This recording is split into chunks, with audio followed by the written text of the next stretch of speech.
Good morning, Internet. This is your host, Heel Harry, with my co host, Big Tyson, and we are going to go over the road to WrestleMania. WWE is trying to shape up the big pay per view, and we're going to go over the non Sammy and Cody Rhodes stories.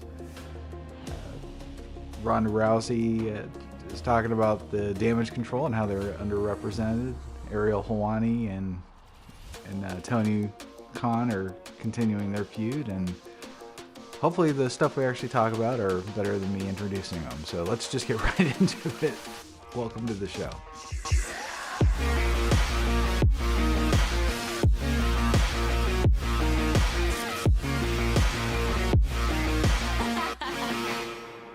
What a week of wrestling. That's all I would say. Yeah, it I don't wasn't. say it's a good week. Don't say it's a bad week. It's almost like outside of the Sammy thing, they don't know what they're doing. Well, Sammy and Cody Rhodes. Those are clearly their only two focuses. Everything else is kind of like spaghetti right now. That's true. And even they're kind of dropping the ball with the Cody thing, too. You think so? Yes. Okay. Well, I do have questions about it, and we'll get into it. All right. But I do have questions about it, as you, one of the leading voice of Cody Rhodes main eventing WrestleMania, could shed some light on. Okay. You being the leading voice because, you're just on the other side of you're on the other side of the microphone here. Gotcha. Not saying like you're the one holding the flag or anything like that.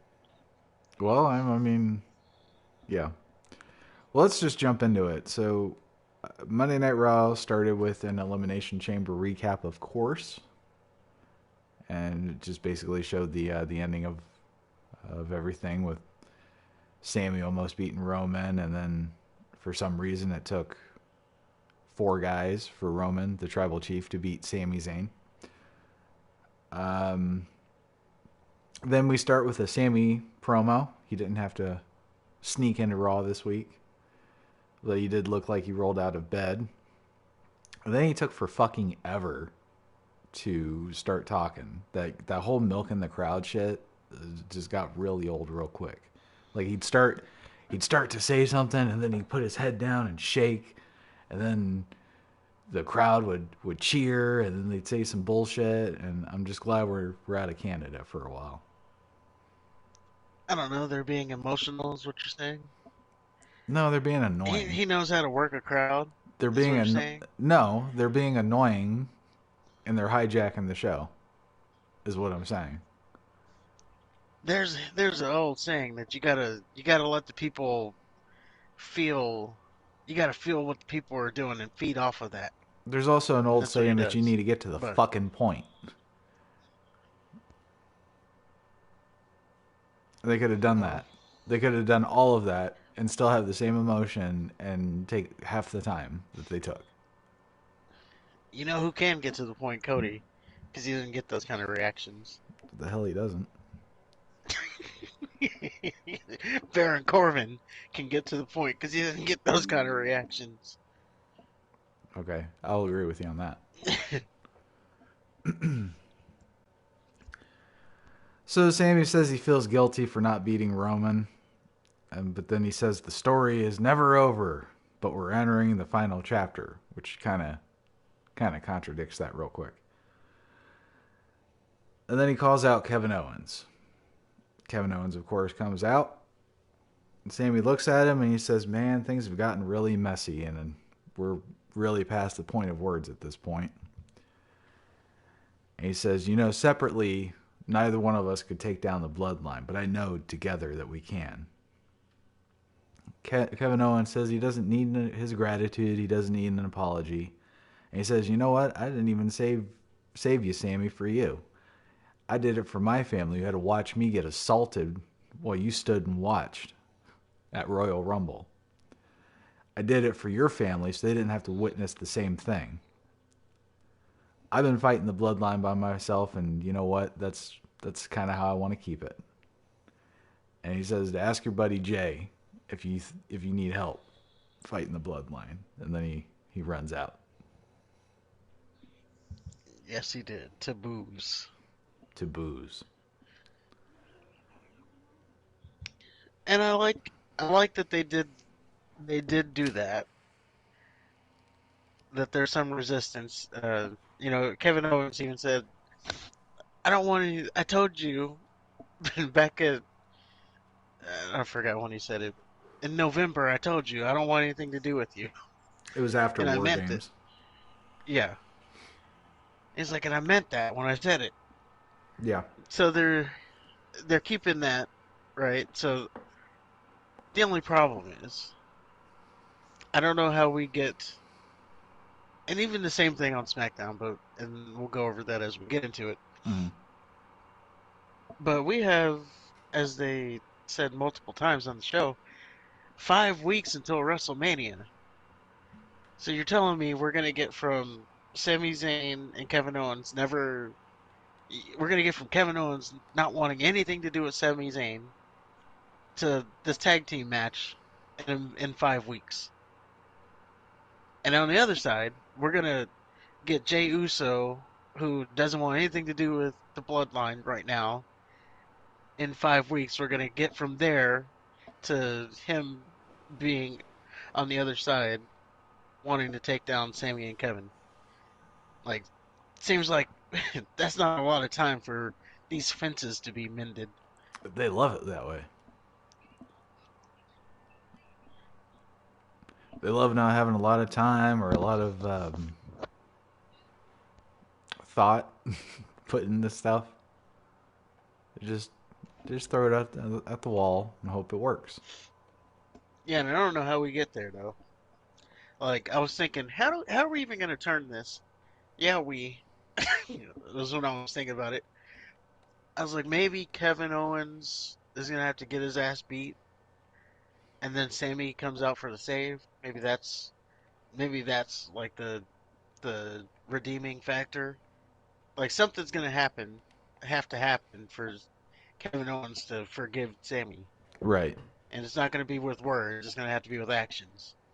Or it might not even be a situation where he forgives him. It just might be a situation where he aligns himself with them out of circumstance. And then they do one of those Mankind and The Rock tag teams. Yeah. Or even Daniel Bryan and Kane, where they hated each other at first, but then they kind of warmed up. That was one of my favorite instances. Yeah. Team Hell No, and they would like fight each other. Kane chokeslammed Daniel Bryan, but he landed on the opponent. And then them doing the Dr. Shelton. Like, there was, it was another one of those moments where I was laughing harder than I should have been when they were at the diner and Daniel Bryan's pounding the table saying yes, yes, and Kane saying his thing, and then yeah, it was a movie, obviously out of that one movie. I'll have what she's having. I forgot what movie that was. Forrest Gump, um, maybe? I don't know. Sleepless in Seattle, I think. Boy, was I off. Golly. Yeah, you were. Whoa! Stay in your lane. Whoa, was I off. Was he even in it? Tom Hanks? I don't think so. I think it Golly. was Billy Okay. Crystal. Whoa, I was way off. Yeah. So I've kind of heard this scenario tossed out there, not with any sincerity because it is kind of ludicrous. But what do you think about Jay and Sammy teaming against Sokoa Joe and Jimmy?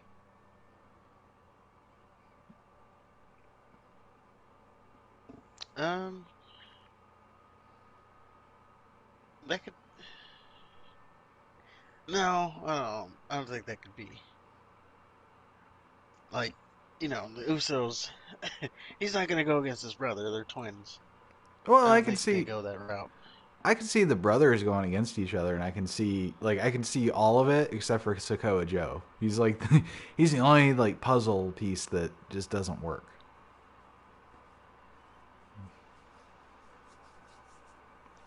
Yeah, he's just basically the hitman. Like Yeah, there's no emotion for him. It's just right. just who can I beat up? Point me in the direction and I'll go beat him up. But it does sound like we are heading towards the tag team match, which is good. That's where they need to go. It does sound that way. There's still some rumblings that they're still going to make it a triple threat match with Roman, Cody, Sammy. Um, They won't do I that. for one, well, I'm saying that there's rumblings, They won't do that. but I don't agree with that as a match anyway because I think it should be a one-on-one match. Yeah. Um, very publicly know where I stand on the whole match anyway. That Roman Reigns is walking out, so it doesn't matter who's his opponent is. Yeah. Um, but yeah, definitely don't make it a triple threat match. Those we did that for that that WrestleMania that Edge won. Mm-hmm. So like 2 years ago, was it last year? No, maybe it's 2 years ago. We don't need to do that again. Yeah. Sammy had his shot, and he lost. So that's stupid to just interject him into Cody's thing, especially the now. Yeah, yeah. Just let Cody have his moment. Yeah. Headline WrestleMania, And when he beats Roman and Reigns, then he'll after maybe WrestleMania, we'll he can continue wrestle to keep. Sammy or something. You can give Sammy a No, shot. Oh, but After Sammy's going to WrestleMania, be we can continue with this bloodline story. Sammy's going to be the tag team champion. So it's a moot point No, that's you know, there's some geeks coming after me in the comments talking about being tired of. Uh, this is over on TikTok, talking about being tired of the whole bloodline storyline, and I said, or they're saying like, oh, this bloodline story is so stale and just it just needs to hurry up and be over because obviously if Cody wins, I don't think we see Roman Reigns on TV after that. And maybe we do, but I don't think. I think Roman Reigns goes away after he loses the title, whenever that happens. So if it's at forever. WrestleMania, uh, for a long time, Yeah. I Yeah. think he's gonna go do the Hollywood thing right after he loses. At least until like the next big money pay-per-view. So maybe he comes back at SummerSlam. Maybe he comes back at one of the Saudi shows or something. But yeah, I think he goes away for a while after he loses. Well, I can't say it's getting stale. I can say that I think they just botched the whole Sammy fallout.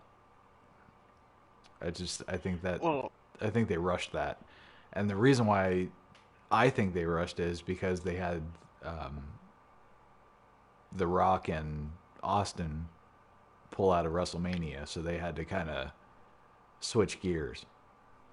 That's my speculation. like yeah, they knew about it, so they're like, okay, let's get this. Um, but yeah, the people who were going after me is like, oh, this storyline is stale. Like, what are you talking about? They're still the highest rated segments on each show. And then I said, and take this whole bloodline story out. What do we have left? Did you watch this week of wrestling? Without the bloodline, there's literally nothing on the show. True. I mean, I like what they're doing with Cody, but then again, that's bloodline, so that would still count. Well, we'll talk. We're gonna break that down here That's in a fine. little bit. I'm just telling you Gonna what I fucking dissect that. think. Don't I know. I'm ah. just saying. I'm just saying we're gonna have to dissect that I because I didn't got some I didn't questions any of the things you've said so far. So my opinion today. today.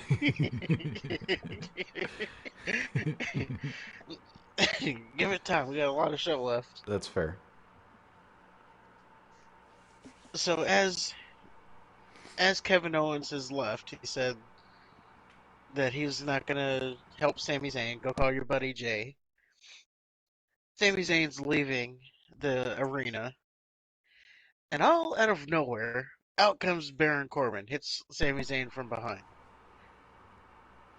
Yeah. and this leads ultimately to a match between Sami Zayn and Kevin and Baron Corbin. Well, the reason We'll why let you Corbin guess who was the attacks winner.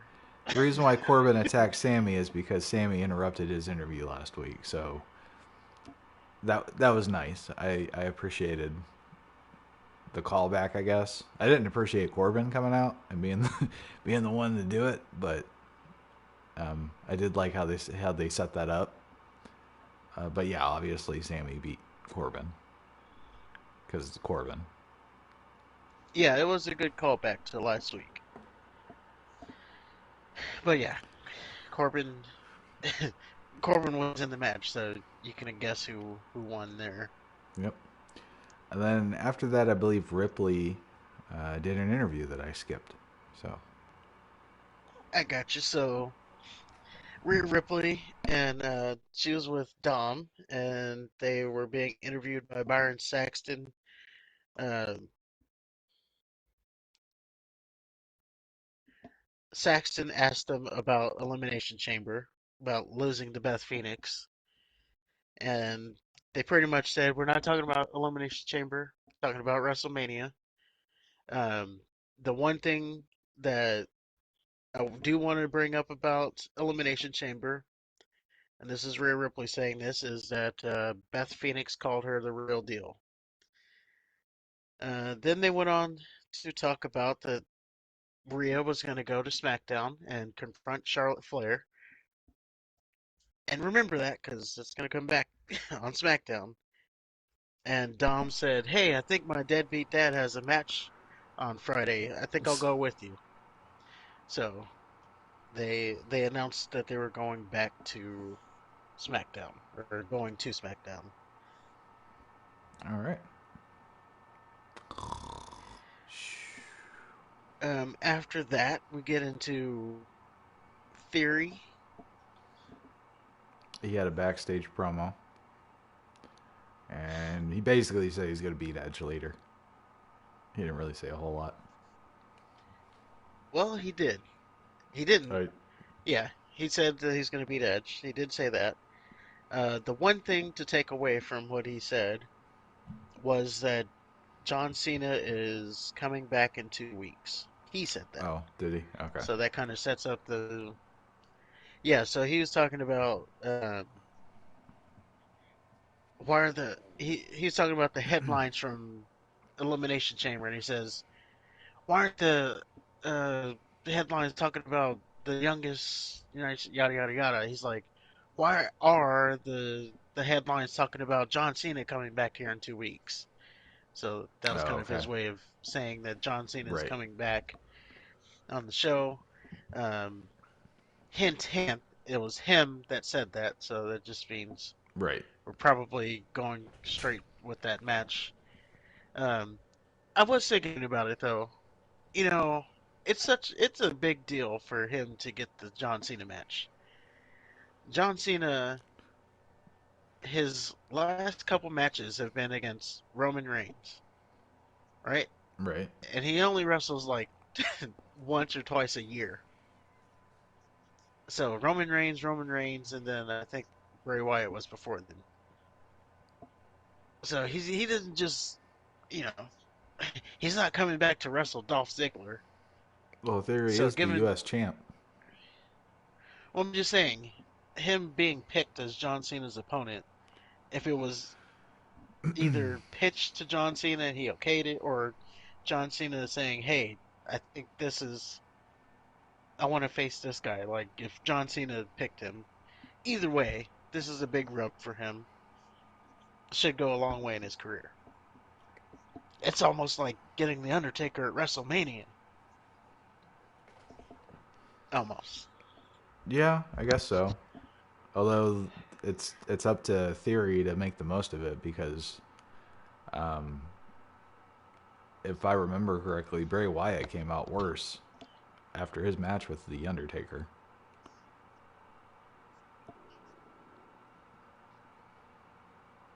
I mean, but it did. Yeah, I guess so. I forgot where he was. He was Didn't he win the title right before that or something? um I believe he won it after, but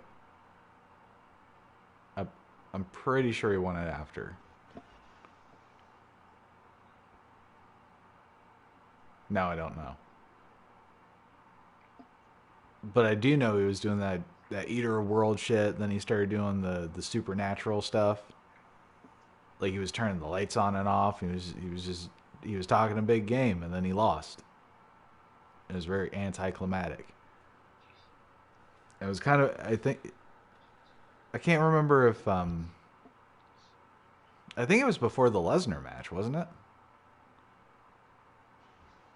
For the Undertaker, yeah, he was still Yeah. undefeated. So like that was the year that everybody was pretty much anticipating that Bray Wyatt was going to be the one to do it, which would have made sense. Yeah, kind of dropped the ball there. It should have been Bray, They or absolutely it should dropped the have ball. been. It should have either been Bray or it should have been Edge a long time ago when Edge was also undefeated. But it wasn't that big of a streak. It was still the streak, but it wasn't Right. like really recognized as the streak at that point. They did like they didn't always make it a big deal. Like, Yeah, he wasn't getting like the graphic after the match with the right. fire and all that. So yeah, they were making that big of a deal. But I thought Edge could have done it too because he was also undefeated. Yeah, but at that point it wasn't like as mystified, so I don't know if it would have been as big of a deal. You know what I mean? Yeah, true. But Bray Wyatt should have definitely done it though. I agree. If they were good, like, I would have preferred Undertaker to not lose at WrestleMania, but if he was going to lose, it should have been Bray Wyatt.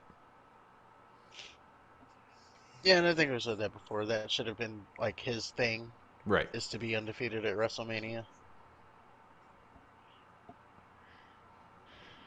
which some people astutely brought that up when I was talking about Roman Reigns making it to 1,000 days of champions. Like, well, tell that to the Undertaker. Like, usually they care about streaks. Tell that to the Undertaker. Well, if he makes it to 1,000 days, he's going to be like sixth on the list, so it's not important. I think it is important. I think it's a big deal. I don't think it is. Just because, just because in modern times, it's so, it's something that never happens, getting to 1,000 days. And I think, to even go further, I don't think anybody else will get to close to 1,000 days, especially with how fickle fans are. Every month they want a new champion. They could get somebody to a Like thousand there's, days. I mean, they could, but can the ratings hold that? It. I mean, Like you're not gonna. Speaking of Theory, you're not gonna put Theory. He's not gonna hold the title for 1,000 days and keep the ratings over it too. well, think about the person before Reigns was Punk, right? He had what almost 500, Uh, Something like that. Yeah, and just over 2 years. he's definitely a ratings draw. Wait, Did Punk hold it for 2 years? I thought he held it for 1 year. He held it for like 400 or 500 days. I know that. Yeah, something like that.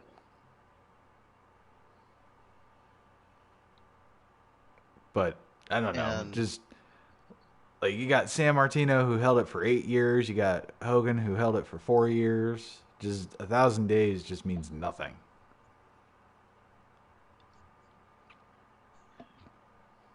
that's close.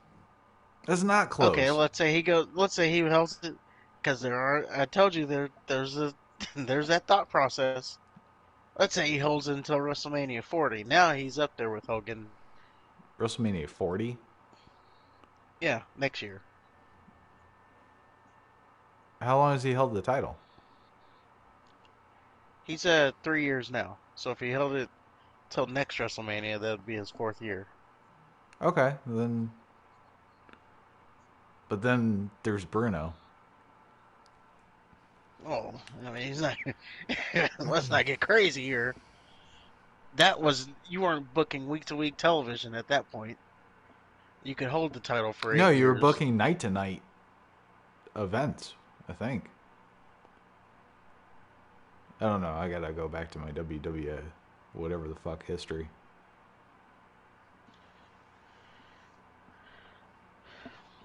Yeah, it wasn't until I I know, mean, like they were doing and we title don't have to get changes and into house that, but shows and shit. So I would think that they would have to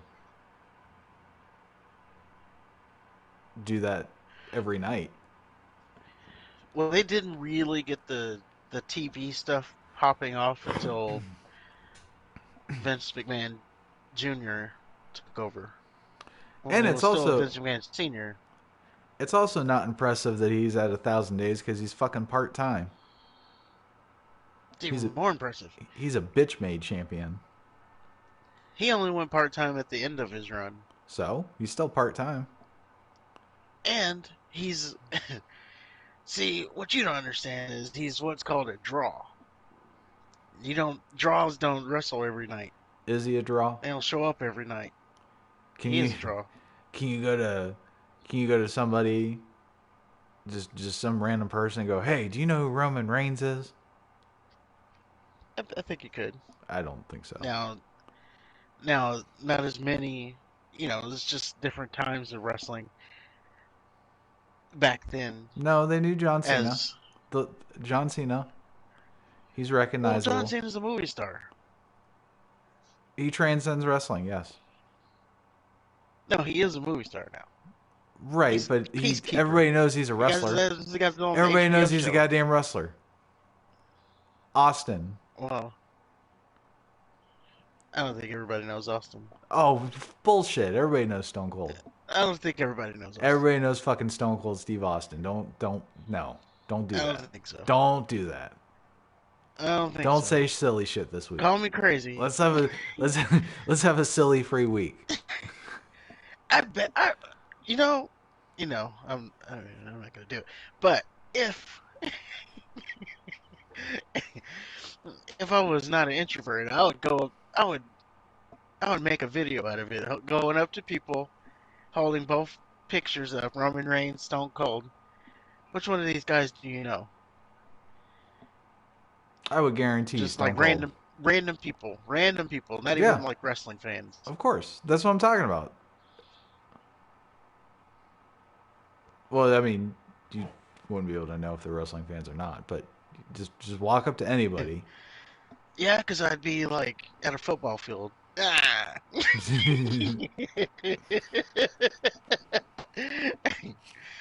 especially if they're like I'd be around our around women. age. Yeah.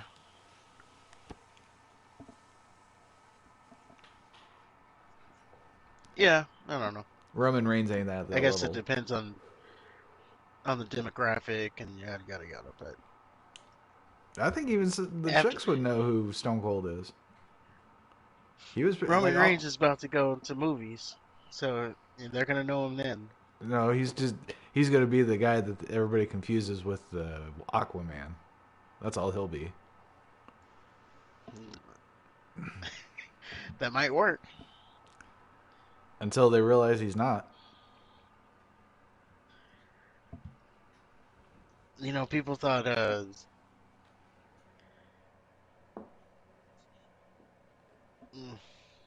I don't know. I got nothing. Okay. I had it, but I lost it.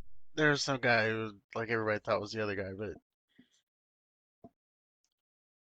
anyway, um, I don't know how we even got to that. Oh, talking about Cena picking Austin Theory as a contender. Yeah. It's a big deal for him. Yeah. Hopefully he makes the most of it. I don't like how he's been booked. I don't like he's probably the weakest champion in the entire company right now. That's not the Uh, women's tag team champions. yeah, no argument there. He wins all based on a fluke. Yeah. So He never wins. I mean, I know he's a heel and he doesn't necessarily have to win clean, but they still have heels win clean. Like Gunther wins clean all the time.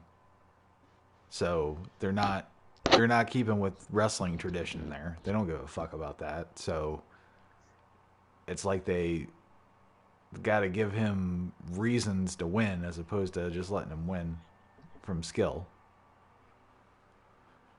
yeah, yeah, and that's supposed to be building him up as this next big guy, but Just kind of makes him look weak to me. just yeah, makes him look like a joke. Yeah. But maybe, and then I was thinking about that too. I was like, well, he hasn't beat John, or they got him going against John Cena. You would think he's gonna have to beat John Cena clean. Like Or we're John talking Cena about just beats him. WrestleMania, yeah. Or John Cena's gonna walk out as champion, and then what do we do there? What if John Cena gives him a whole bunch of F5s like he did to Bray Wyatt? And then we're gonna have a new champion. I don't think John Cena's coming back for that kind of thing, though. Yeah, I don't think he's gonna be back ever. Yeah, he's got he's got movies. He's got like another movie coming out soon. So he's a busy guy. Yeah. Oh, him and Dave Batista, they just and The Rock really just movie after movie for those three. Is there a good John Cena movie? I mean, I like his role as Peacemaker. Okay. Um, I haven't really seen him. He's been in the Fast and the Furiouses, right? Or I think he's something been in like at that. least one of them. Like, they're not even a racing movie anymore. It's like an action film now. Yeah. Isn't there like 20 of them now? Uh, yeah, they're like on. Well, they stopped calling them Fast and the Furious, and now they're like just I don't know. I don't know. They're so far away from racing. I mean, you had the last one I saw. You had this guy, uh, Eldris Arba or whatever his name is. Yeah. He's over there flipping cars and with his bionic arm and shit, lifting cars up. Like, Idris what Elba? am I watching? Yeah, Okay. he was a cyborg in a What the racing, fuck? what should have been a racing movie. Okay. Yeah. I'm glad I never watched any of them past the first one. That's one of those things where it's like, how do you make a sequel out of a racing movie? And now it's like, how do you make 20 movies out of a racing movie? Well, they found their ways. I mean, they still gross pretty high, so. for those kind of people that like it. They like it. I just haven't gotten into them. And you know what? I don't think The Rock's that great either. He. The funny thing is, I was thinking about this earlier. So he doesn't have depth. No, Like every movie, he plays The he's Rock. just The Rock. Yeah, Yeah, and that's like no matter the role, he's just The Rock. I feel like that's how John Cena is. Oh, well, I haven't seen too many John Cena movies. I'll be I haven't honest. either. I I'm saw just guessing. the one with Peacemaker.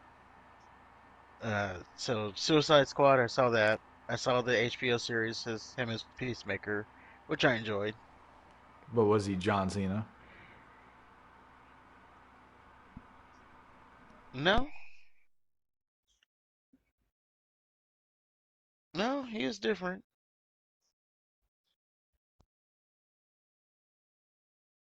As a matter of fact, the person I was watching it with was uncomfortable that he was cussing so much, being, John Cena. Really? Yeah. Okay. I know The Rock was really good in Walking Tall.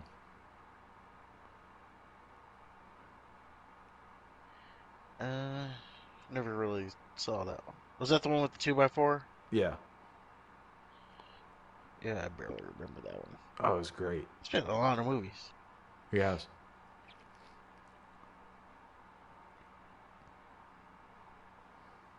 The Scorpion King, I never saw Red that Notice,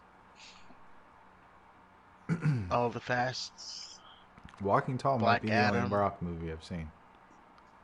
I mean, I've seen clips of him, but it's like I don't ever go see a movie specifically because The Rock's in it. If it was Steven Seagal,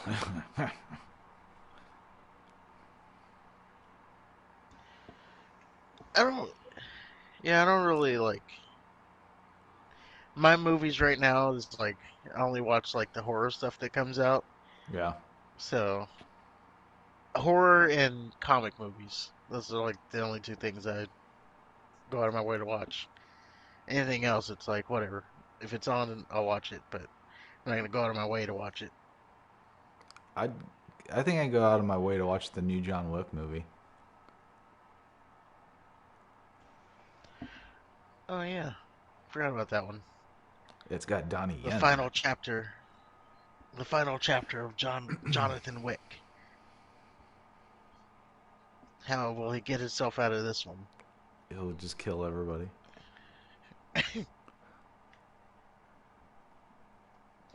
Everybody's on That seems to be notice, the way. Yeah, that's the way. and then that hotel manager done fucked up. What do you mean? He's a good guy. Watching his dog. Talking about the black one, right, with the bald head. He ain't the manager. The manager's the dude from Deadwood. He's Oh, the got long-haired guy. he's got the wrinkly face. Oh, I thought you were talking about the black guy at the No, the desk. yeah, that'd be the deskman.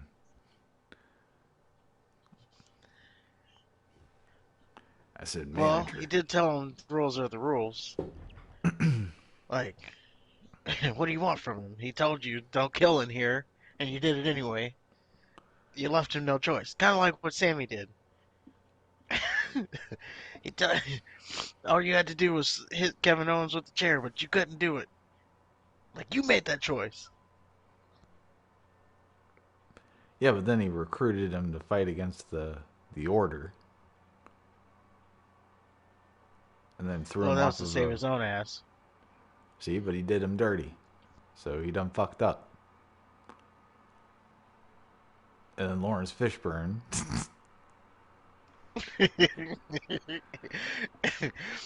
It was great. When they first like met each other in the Hmm. movie. And he's like, "Don't I know you?" or something like that. Yeah,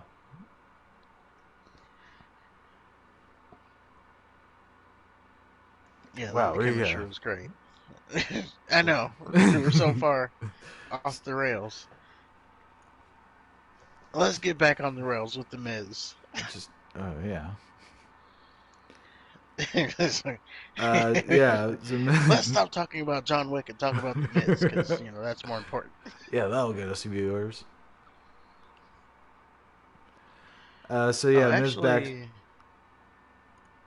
oh, go ahead. Okay. You're right. Go ahead.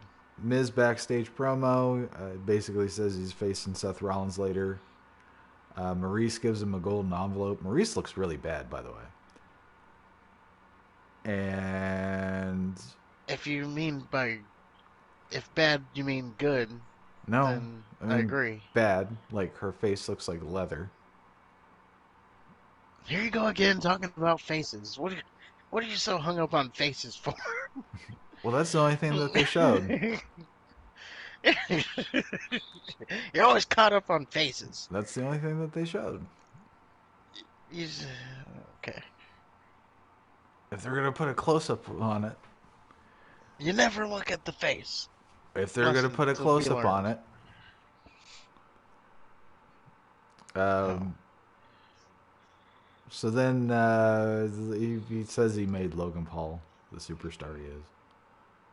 He said you could say that I cost Seth Rollins his WrestleMania opportunity, or something like that.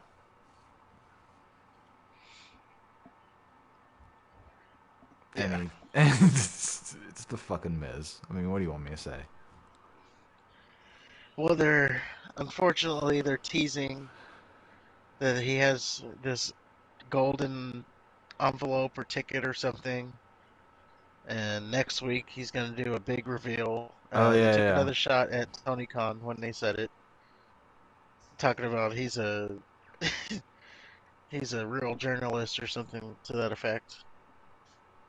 I forgot what his exact things, but it was another shot at Tony Khan. So Nice. unbiased journalist. That's what he said for There you some go. reason. All right. And says he will break the story next week. And boy, oh boy, we have another Miz TV. I'm guessing he's probably going to be the host of WrestleMania because that's really all I could see that's happening with that. And even that is something. It'll be a triple threat match between him, Roman Reigns, and Cody. So I can take the pin. Yeah. So Roman looks strong.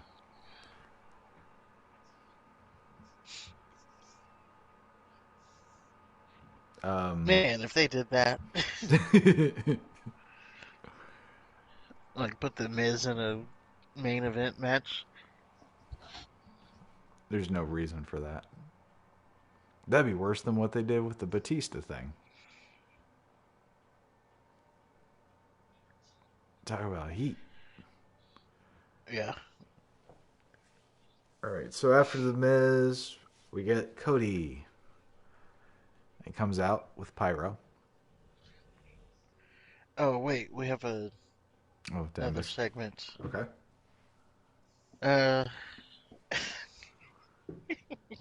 I don't know why I made you go back for this, but it's it's worth mentioning because it was on the show. We'll get over it really fast here. Dolph Ziggler and Mustafa Ali had a match. Um, Mustafa won by roll up. So yeah, there you go. The reason I wanted to bring it up, as in my notes, I said Dolph Ziggler versus Mustafa in a match for who can cause the channel to be changed the fastest. And I mean, it was like a I don't know 2 minute match anyway, so it wasn't that bad. But it was there. Mustafa won with a roll up. It's kind of weird. So there you go. It's kind of odd that they'd have Mustafa win. Yeah, I mean, I guess it doesn't matter either way. Yeah, I was like, could I care less about this match? No, I couldn't. But then we go into the Cody segment, top Okay. of the hour. You want to take it? Yeah, yeah. So, I guess is this catchphrase? So, what do you want to talk about? Is that a catchphrase? Yeah, that's his thing. Did he do that in He's been AEW? doing it since like, yeah, he actually did it before EW too. I don't know. It's Okay. just been his thing. I'm not a fan of that, I will say. Um, Oh, I have something to tell you about that. I was thinking, I guess I'll tell you. Might as well put it out in the air anyway. yeah.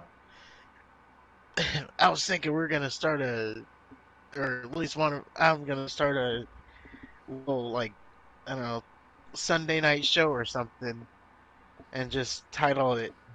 So, what do you guys want to talk about? And it's like a Q&A show. So, That's actually a I was good idea. so I was gonna take that name. So, what do you guys want to talk about? And then, the show just goes wherever it goes. Yeah. No, I'd be cool with that. I mean, we'd need like people to actually show up because it Yeah, would we just need questions. it would just be us. It would be us asking each other questions. Yeah, it's something to think about in the future, but I just thought of it this week when he came out and did it again, Okay. or tried to. Yeah. So he starts off with that, but Paul Heyman immediately interrupts, and he has both title belts and a neck brace on. Cody invites Heyman to the ring. Heyman said he was mauled at Elimination Chamber, and he was subject to the Canadian healthcare system. And he's as close to Cody as he's willing to get. Which got instant heat, of course, Of course. since they And were in Canada. Heyman says the crowd can boo all they want, but he can't beat Roman Reigns. He says if Cody beats Roman Reigns, he won't have Paul Heyman. And basically that Roman Reigns is part time because he alluded to Heyman basically negotiating his part time status. But with Cody being champion, he'll work 365 days a year and everybody will be gunning for him and all that stuff. And he asks if a life of a champion is worth the sacrifice he's willing to make for the actual titles, meaning he won't spend time with his family. Mentioned Dusty, how he was a champion and his brother always said he wasn't there. And then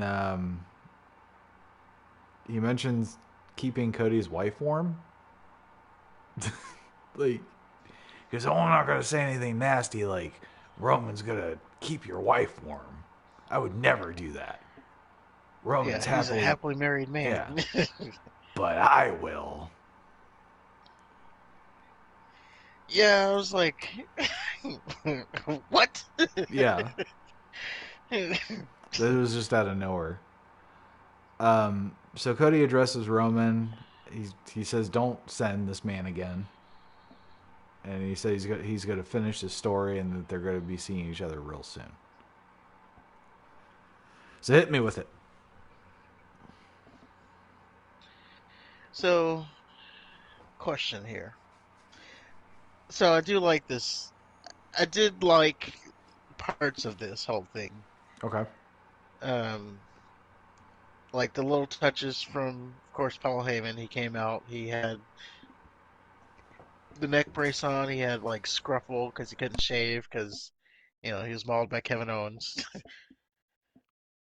So I like the little touches.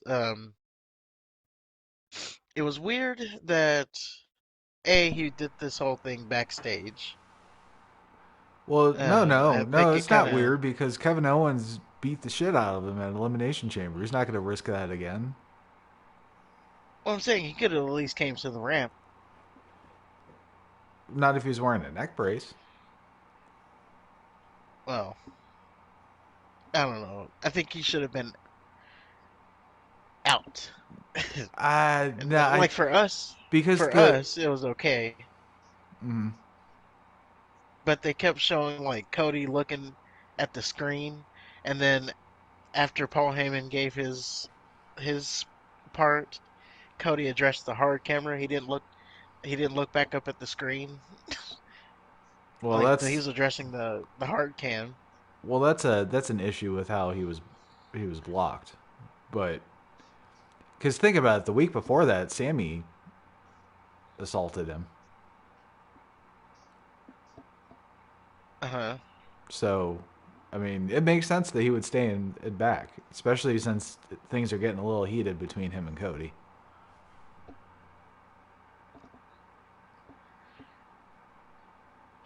Well, that brings me to my most glaring issue with all Okay. this.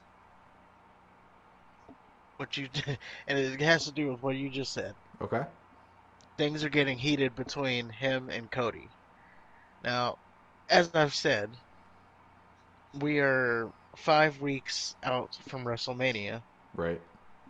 Am I crazy to think that at some point, now especially us being 5 weeks away from WrestleMania, that Cody Rhodes and Roman Reigns should have been face to face by now? It should have been, and that's what you get for putting your belts on a part-time champion. Paul Heyman's gonna have to carry Roman's part.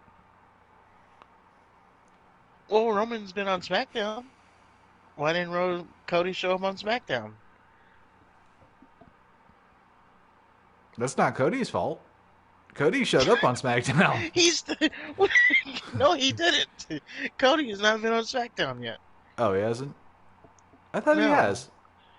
no, just his little video packages. Oh, well, Roman can show up on Raw. Roman's the champion. He didn't go out of his way. Cody needs to go to him. Cody's chasing him. He's not chasing Cody. Cody doesn't have to chase anything. He's the Royal Rumble winner.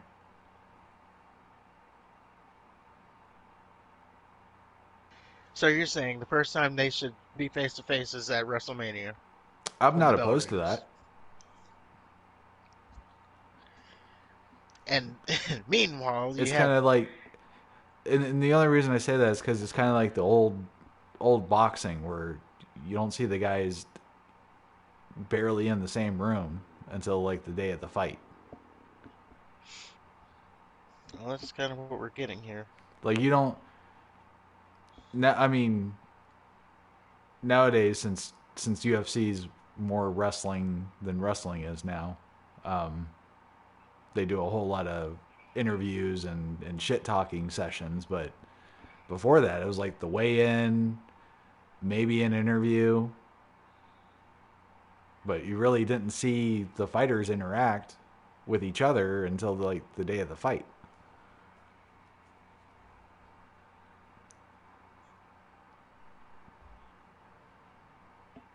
Okay, that's just my question. But I mean, I see what you're I just saying. think He's it's weird basically that feuding with Paul Heyman at this point, yes, and yeah, I think Roman should have appeared, and it sounds like he's going to eventually. But it also kind of makes sense that Heyman would, because there's not like a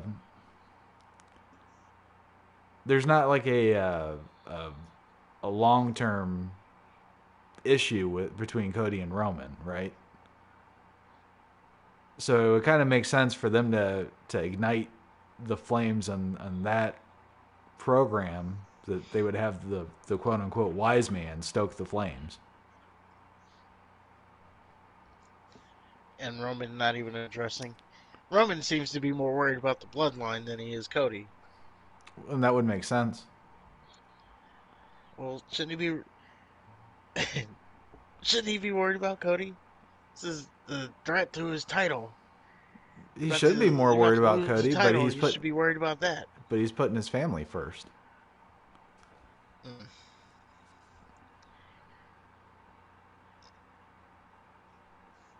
just seems like they're missing the mark here.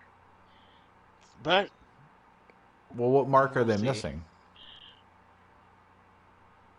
I don't know. The build of this, like for me, I'm trying to get excited about this Roman versus Cody match, Okay. but they're not doing anything really to get me excited. What's Like you said, there's been more of a promo, or there's been more of a feud between Cody and Heyman at this point. You got Heyman over here saying, I'm gonna keep your wife warm while you're out on the road and all this, and your dad raised a dummy, and what do you? and Roman Reigns is the son your dad always wanted. Okay, so Like Paul Heyman's throwing all these haymakers, not Roman. the last time Cody Rhodes was in a WWE ring, we saw him as face paint was as Stardust, and then he quits. He writes that big emotional letter about how creative basically had their head up their ass and they were just more interested in hitting on the girls than actually writing a wrestling show. Then he goes to New Japan. I think it was New Japan or Ring of Honor, and he kind of reinvents himself. Then he goes to New Japan. He's the leader of the Bullet Club.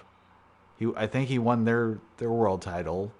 He builds AEW with Khan and the Young Bucks and Omega. Punch WWE in the mouth for the first time in 20 years. Leaves AEW, comes back to WWE, makes a big splash with Seth Rollins, tears his pec, is out for another year, comes back, wins the Royal Rumble, and he's doing this all for his father. And you're telling me that that's nothing to get excited about? Well, that's a good story and all, but they haven't told any of that on TV. The fuck they haven't. That's all they. They, That's been the whole thing. He came back. He tore his pec. He's been out for a whole year. He's been rehabbing. yeah, they've told And that, the but they whole haven't told story. any of the they haven't told any of the him going leaving. Like, yeah, they've said he left the company, but they didn't say Mhm. where he went. Well, they're not Obviously, you going don't want to to. mention AEW, Exactly. but you can But mention they New Japan. You can mention, and you don't have to say the promotion. Say he left and he did say built he was his name elsewhere. on the Indies or something. He said he was elsewhere, Like and you got, I think Corey Graves probably said something about him finding success elsewhere, not necessarily being AEW champion or anything like that, but I I'm fairly certain that they've mentioned that he's found accolades outside of WWE. It's just how many people do you see just go from a Stardust character in WWE and then like come back and be in the position that he's in? uh, Drew McIntyre. That's about it. But Drew McIntyre, he didn't rebuild himself. He did. I don't think he did. He's still Drew McIntyre. No, he was when he left. He was in 3MB dancing around with Heath Slater and Jinder Mahal. Three-man band, by the way, a rock band, and Jinder Mahal's in it. Tells Hmm. you everything you need to know about that. He didn't create a company. And then he leaves the company. He goes to TNA of all things. He comes back looking jacked out of his mind, chiseled from head to toe. You know what I'm talking about? Hmm. he gets he gets Dolph Ziggler of all people over because he was like the henchman for Dolph Ziggler. He goes in, he wins, he gets WrestleMania, wins WrestleMania. I'm sorry, he wins the Royal Rumble. Then he's got to go against the Beast Brock Lesnar. He beats Brock Lesnar during the COVID era, so now there's no fans there. So he won. His big crowning moment was with no one there. Drew McIntyre is also someone, Yeah. and that we saw him rebuild himself because we knew the story. He was the chosen one. he left. He went to TNA, so irrelevant of where he went. But he came back. He rebuilt. He was like a little scrawny thing when he was the chosen one. Then he comes back, 270 chiseled out of granite, the Scottish psychopath. So Like he was we he was saw the a he was the transformation. chosen one, and then he left. Cody Rhodes wasn't the chosen one. He was fucking Stardust. Well, I'm saying he was he got built up as the chosen one, but when he left, he was not the chosen one. When he left, he was 3MB Was he dancing Stardust? around with Heath Slater. 3MB is just as bad as I don't know. Stardust. I think As a matter Stardust of is. fact, I was a fan of Stardust. You were a fan Stardust of and Stardust. Goldust, they were tag team champions for Christ's sakes. Goldust and Stardust, and then doing the cartwheel with the glove thing, and talking about the cosmic. Stardust was over, and Oh. Goldust was over. Anyway, I just think that, Like I don't. Yeah, he didn't like the thing. I mean, when he first and came out, you were like, "What is this joke?" But Cody's doing he it. really got into it. Cody's doing it as the first Rhodes. With all the accolades that Dusty has, all the accolades that his brother has, they've never main evented at WrestleMania, and he's the first one to do it, and he gets to do it against Roman Reigns. So, That's great. That is great. Oh, and that's great. I'm just saying. and he doesn't look homeless. All I'm saying is, get me excited for the match How are you not excited for the on match? television. On television. That's what I'm saying. You're not paying attention then. Like I get the history. I know the history. But as far as on Well, it's not television, even there's that. The been no first, history. He got hurt and he came back. the first interaction with Paul Heyman, they wanted to, it was really respectful. Like, oh, we have a nickname for you, Mr. Heyman, but I'm just gonna call you just that, Mr. Heyman, and then got a lot of respect for you, and Roman's the greatest, and blah blah blah blah blah. And then Heyman just throws it out there like, yeah, you may have been Dusty's favorite son, but Roman is the son that he always wanted, and that just kind of kicked it off. Like, it's going to be a little bit more than just a routine. I won the Royal Rumble, so now I get a title match. Now, what I'm scared of is, are they going to have Brandy Rhodes and Paul Heyman exchange words? That might lose me. Well, I don't think she's technically in the company. So, So I don't know how they're going to do that. well, Well, I guess they did it with Sammy's wife. yeah, they'll But just kind of that was a meaningful story, so it was necessary. right. I'm just, you know, what if they did that? What you said. They built, they could have built this whole feud around Roman Reigns was the handpicked guy. I wasn't the handpicked guy. I had to go make a name for myself. That's why I don't just need to be the champion. I'm specifically, I need to be this guy because he's the one that was handpicked over me by my own dad. This guy needs to go down. No, I like Like that. I like he that was he's. he was the one that was built up. I had to go eat. You want to talk about favorite kid? We go to Golden Corral. He get whatever he wanted on the buffet table. You know what I had to get? I had to go get the fondue, and I had to dip stuff in the fondue. You know what the fondue is? The fondue is with the nasty shit where all the kids stick their dick in it. Just recycled dick water, chocolate. That's where I had to eat. Oh man. I had to go. I'm just I'm just envisioning all these guys with their shirts over their faces. with their dicks and chocolate and fondue. Yeah, and he's over there eating like a king. No, he came back. He left as a high executive from another company to come back to win a championship his dad never did. He's doing it for his family. Like, I don't know why you need these shitty storytellers to connect the dots for you.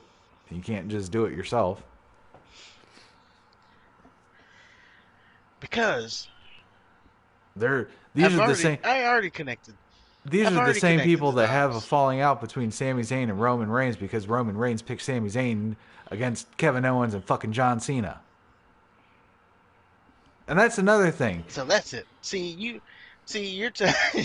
showing your cards there.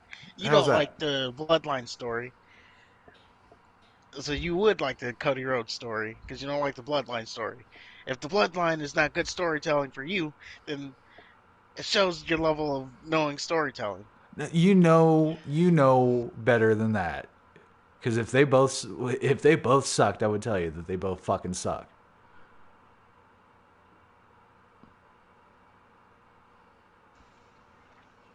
Well, you okay?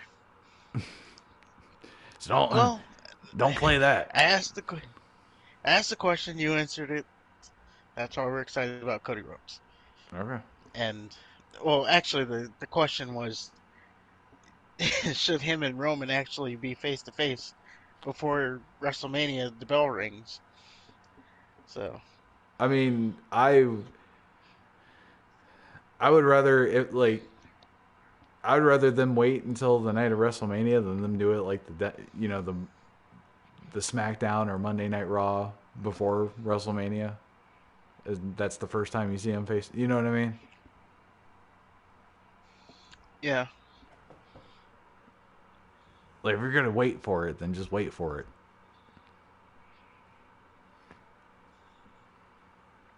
But I mean, if you can almost argue that, okay, uh, we're gonna give you we'll give you your Roman match, Roman Cody Rhodes. That's the thing.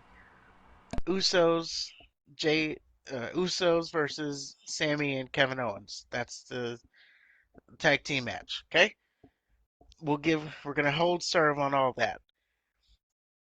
I could argue that that tag team match should main event night two of WrestleMania over the Cody and Roman match because that story is more important.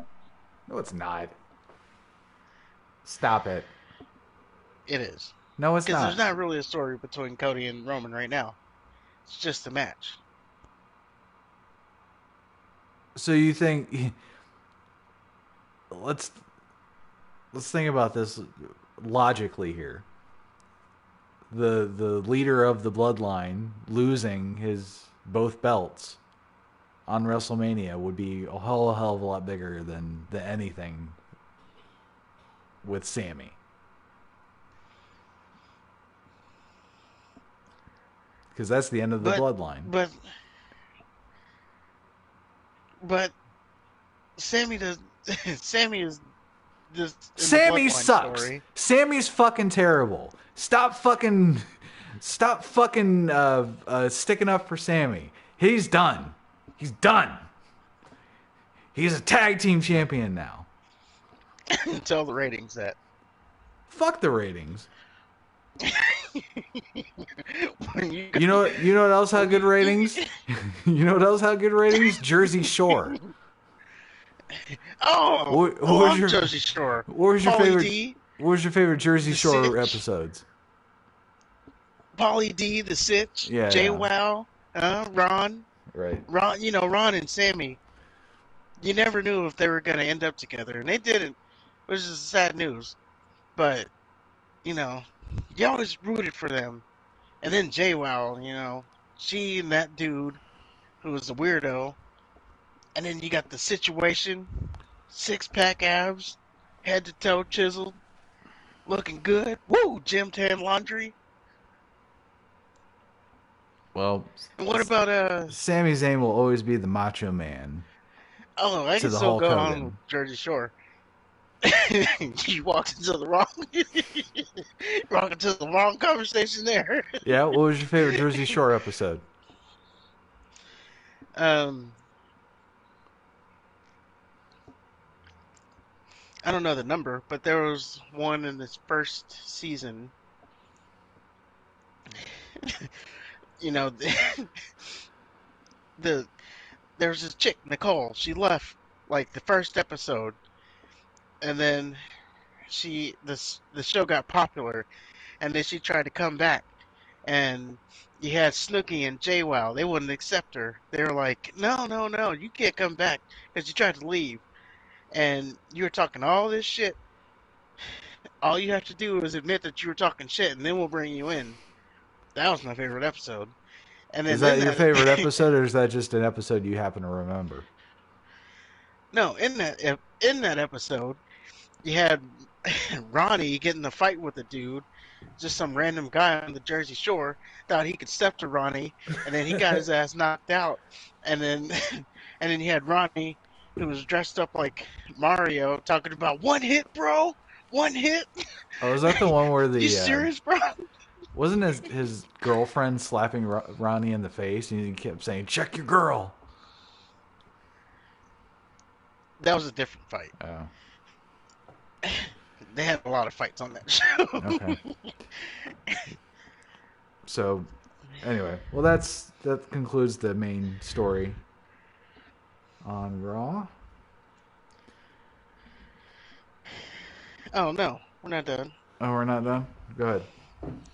We got some more to run through here. Um, so after the Heyman segment, we got a Asuka and Nikki Cross match.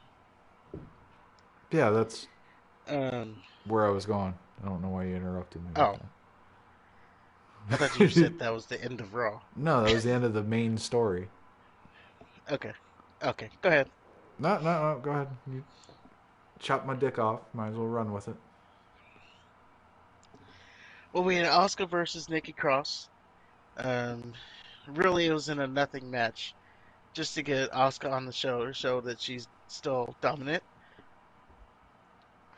Bianca Belair was out for commentary, Yeah, she came out after the and bell rang like a dumbass. So then Nikki and Asuka were forced to wait and stare at each other like idiots, while fucking Belair is skip twirling her fucking hair, playing her stupid music, just so she can sit and make faces. Like she didn't join the commentary team. She just sat there and made her stupid little faces. Her presence meant nothing to anything. So the only thing I've yeah, and she noted wasn't out is, there long either. huh? I said she wasn't out there long either because the match didn't go that long. It wasn't too long. Um, one thing I noted is Asuka did Benoit's rolling German suplexes. Not as well, but she did do them. Nikki Cross is really fucking awful. I don't understand why Asuka took so long to beat her. Should have been like 2 minutes. But, of course, WWE's got to have back and forth. They can't just build people. Can't just build Asuka to be this killer for... Because isn't Bianca Belair supposed to be the strong-ass woman that is a super champion? Because she's held the belt forever? Yeah, she held the belt about a year. Okay, so why would she have any trouble with somebody that can barely beat Nikki Cross? Uh, I think Bianca struggled against Nikki Cross too. That, yeah, and that's stupid. Well, they both struggled. This isn't like this isn't college football. Doesn't That's the matter thing. how you win. It's supposed to be fucking real. That's what I'm saying. It's supposed to be realistic. What I'm saying it's not college football. It doesn't matter. Alabama struggled in the first half against well, not this year, but that one year they struggled in the half against that D2 school. Everybody was panicking, and then sure enough, they ran the table and still won the championship, and they won that game. Well, we'll agree to If you disagree. want to say, if you want to say it should be real, then that is real. Styles make, what do they say? Styles make fights. Nikki Cross doesn't have style. Oh, that's another conversation, another different conversation. Um, Asuka wins with the Asuka wins with the Rings of Saturn. Belair then comes in to steal her spotlight. They both do the WrestleMania sign point. Then Asuka putes up blue cum, and then she laughs about it. Belair doesn't know what to think about that.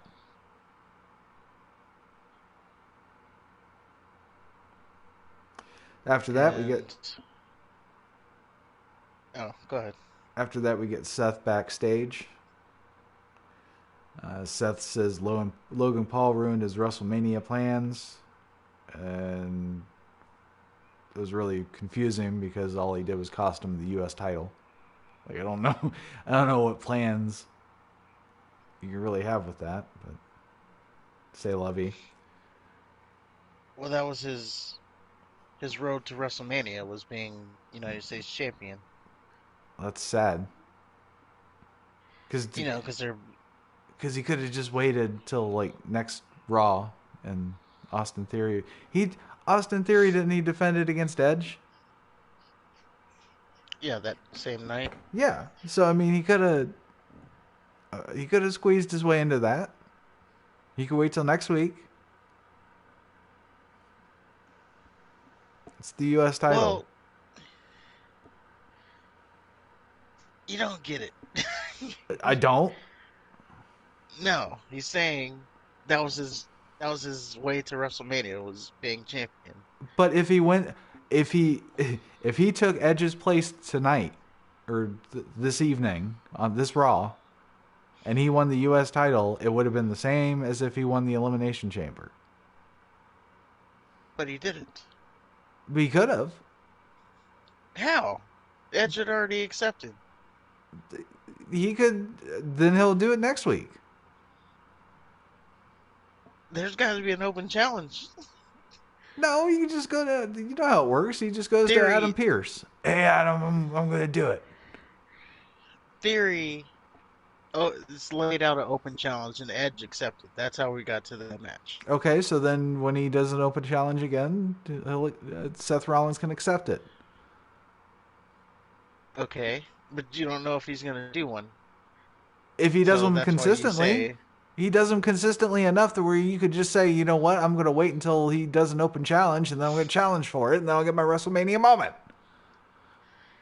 well, maybe you think as as Seth Rollins, you think, oh, well, maybe this guy knows he's making it to WrestleMania, so he's not gonna give another open challenge until after WrestleMania. So there goes my shot at walking in as champion, which was my bona fide way of getting into WrestleMania. Now I have to find another way. Or if you're Seth Rollins, you could say this retard he defended his title against Edge after or immediately after the Elimination Chamber match, so I'm sure to get an open challenge opportunity before WrestleMania, so I can get my WrestleMania moment. He doesn't have one coming up this week. There you So go. now Then that's and then John he Cena's could coming back next week, so he and then could he's not gonna have it next week he either. could goad him into it. You can call him kid. Bet you won't do an open challenge this week, kid. They'll do it. Well, they also did kind of did that shtick last year. What do you mean? So uh, Seth Rollins trying to trick his way into WrestleMania, Oh. like they did. So you know how him and Kevin Owens. Well, last year him and Kevin Owens were friends, and they did tag team matches off and on all year. And Kevin Owens, he was trying to find a way to WrestleMania. he said, "I have a plan. I'm gonna call out Stone Cold Steve Austin because we're in Texas, and I'm gonna invite Stone Cold onto a Kevin Owens show at WrestleMania. That's my ticket punch to WrestleMania." And then Seth Rollins was like, "Uh, actually, that's a good idea. But what if like I did it instead?" And then Kevin Owens was like, "What? You can't take my idea. That's my idea." And yeah, then they had a match. He's like, "Well, I mean, what if we had a match and the winner of that match got to interview Stone Cold at WrestleMania?" He's like, "No, it's my idea." So yeah, they kind of did that thing last year. Okay. Well, I'm just saying that all Logan Paul did was cost him the U.S. belt. And True, opportunities for that title are like Pez.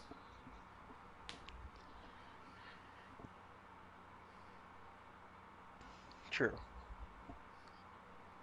So anyway, Rollins says he's going to hurt Logan Paul, and then he says the Miz is going to get it. Cut to another backstage area, and MVP challenges Brock Lesnar on Osmos's behalf. And Oh boy. I died a little inside. The first thing I thought, and you didn't want Bray Wyatt. That's the first thing I thought. There's not a like. It just doesn't make any sense to me. You want to talk about no build? This is just out of nowhere. Yeah, I guess and if word on the street. I was just gonna say, word on the street is we are moving forward with this match. So that is the tentative plan for WrestleMania is to have Omos versus Brock Lesnar. I read a story that they wanted to do Bray Wyatt, Bobby Lashley, Omos, and Brock Lesnar in a four-way. Oh, is it a four-way? That was two singles matches. I thought it was a four-way.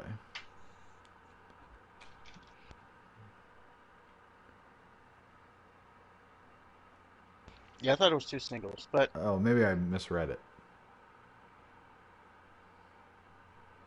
Okay. Forget I said the four-way. Let's go. It rewound. so my initial thoughts on this match. It's gonna be the worst match, easily the worst match on the card, easily the bathroom break of the night. What are they thinking putting these two in a match together? Well, it's not going to be the worst because Bray Wyatt is scheduled to wrestle. But I don't understand how people that get paid infinitely more than we will probably ever see in our lifetime come up with this.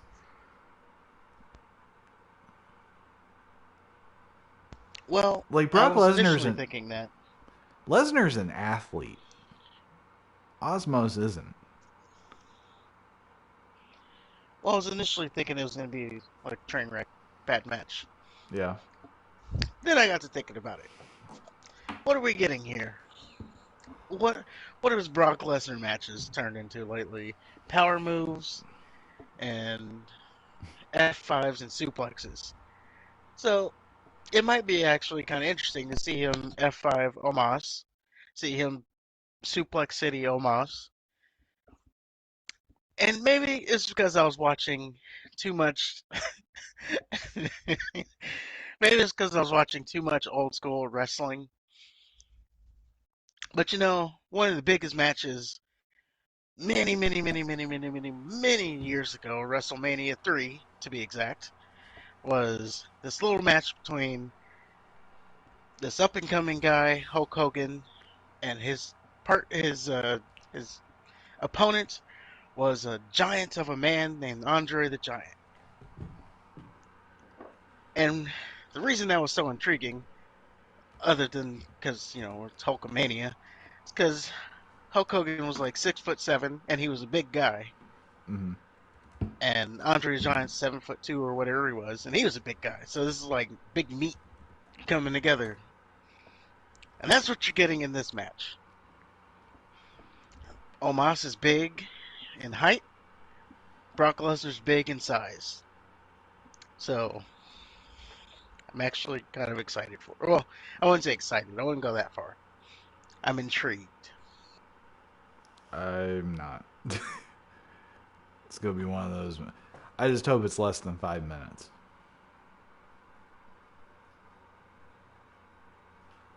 Well, it's definitely going to be less than 5 minutes. That's for sure.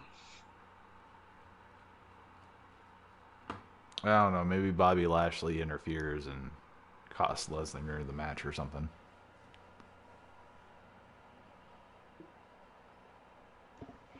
Well, I just think it's a spectacle match, Oh, which is what clearly. WrestleMania is about. Yeah. It's just, yeah. It kind of makes me want to throw up a little bit.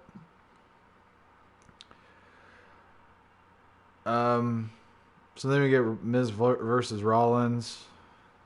Rollins wins. The only thing of note is Seth turned into Derek Vineyard after the match. Anybody who doesn't know Who's who that? Derek, the guy from American History X, he was Edward Norton. Oh, okay. And after that, Bailey did some shit I skipped. However, I did see Lita throw Io's belt at her, and then Io sold it like it was an 100-pound like anvil. So I was glad I skipped all that shit.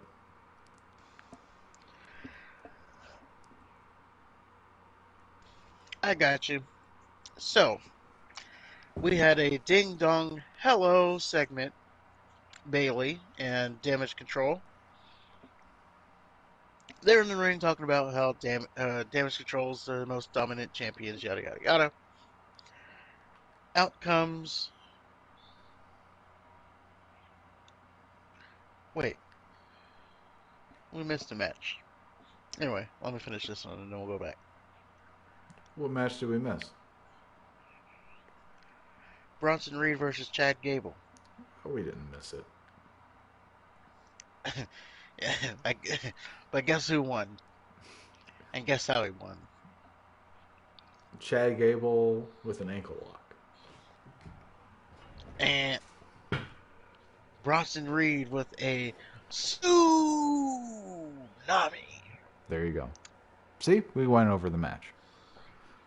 But they also teased Bronson Reed and Otis. They kind of stared each other down, so they kind of teased that too. That would be interesting if Otis wasn't just a fucking blob. Well, so is Bronson Reed kind of like No, this is going to be some. Bronson Reed's been booked like a killer. Otis has been just booked like mass.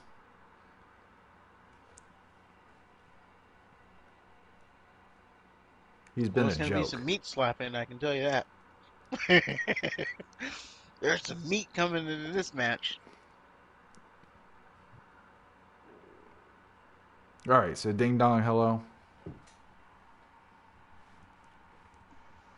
Yeah. So where were we? Damage Control, dominant champions. Out comes Becky Lynch. She talks about how she was upset that her WrestleMania plans got ruined, but she found a new way to WrestleMania, that being through the tag team titles. So she challenged Damage Control to a tag team title match. They're like, "Well, you don't have a partner." Out comes Lita, says, "I'll be your partner." So we're gonna have, and this has already been made official, Damage Control versus Becky and Lita for the tag titles next week on Raw, or this coming week on Raw, whenever you're listening. Now, clearly, this is all setting up. It's clearly Becky Lynch and Lita are winning those titles tomorrow or Monday, whenever you're listening. That's clearly happening. So it looks like we're going to get Becky and Lita versus Ronda and Shayna for the tag titles at WrestleMania.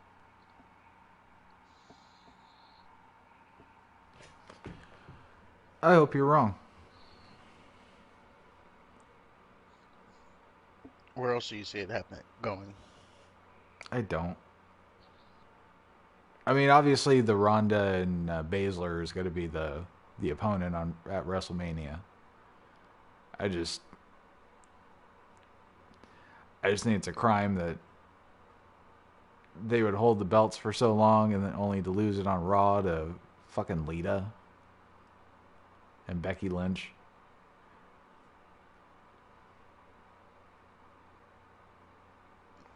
And Well, they're not a tag team that goes against your little thing. that's true. That's true, and I'm looking past that. Oh, it's Mainly because, kind of convenient what you look past. well, I'm looking past that mainly because they brought it up. Like when Becky and Lita challenged for the titles, Dakota Kai was like, "You're not even a team," and then they ran through their accolades. Well, she's a six-time world heavyweight champion. Women's heavyweight champion. I'm a four-time women's heavyweight champion. I won Royal Rumble. Yada yada yada. So I think we're qualified. But it was actually Bailey who accepted the match. So uh, Io and Dakota, they weren't going to accept the match. Bailey accepted on their behalf. Well, hopefully they then break up damage control and then do something better with EO.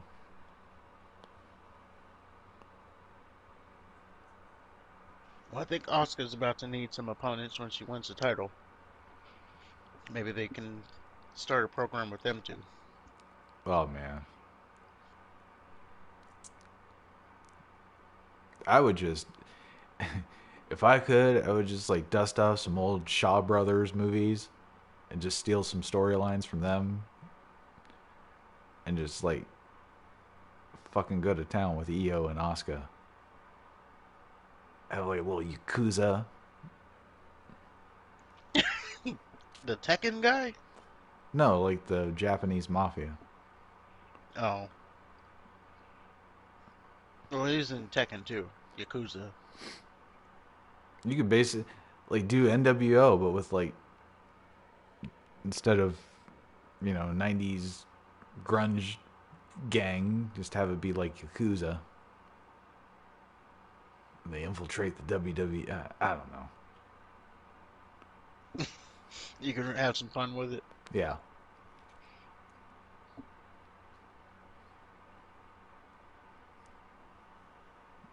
Well, that's what's happening with the tag titles. Um,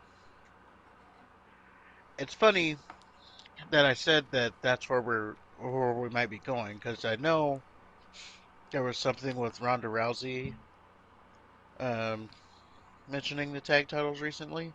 Yeah. She said that it was pretty remarkable that Damage Control has been, or they've only defended the titles twice in 6 months or something like that.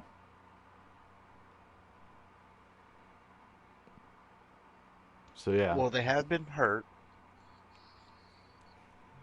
or at least Dakota Kai has been. I don't know.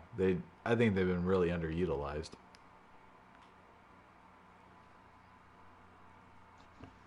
Not that Well, I yeah, that's care. because Dakota's been hurt. Now, Io hasn't been hurt. I don't know why she's not been on TV each week, but or Yeah, she should be on in TV like matches every each week. week.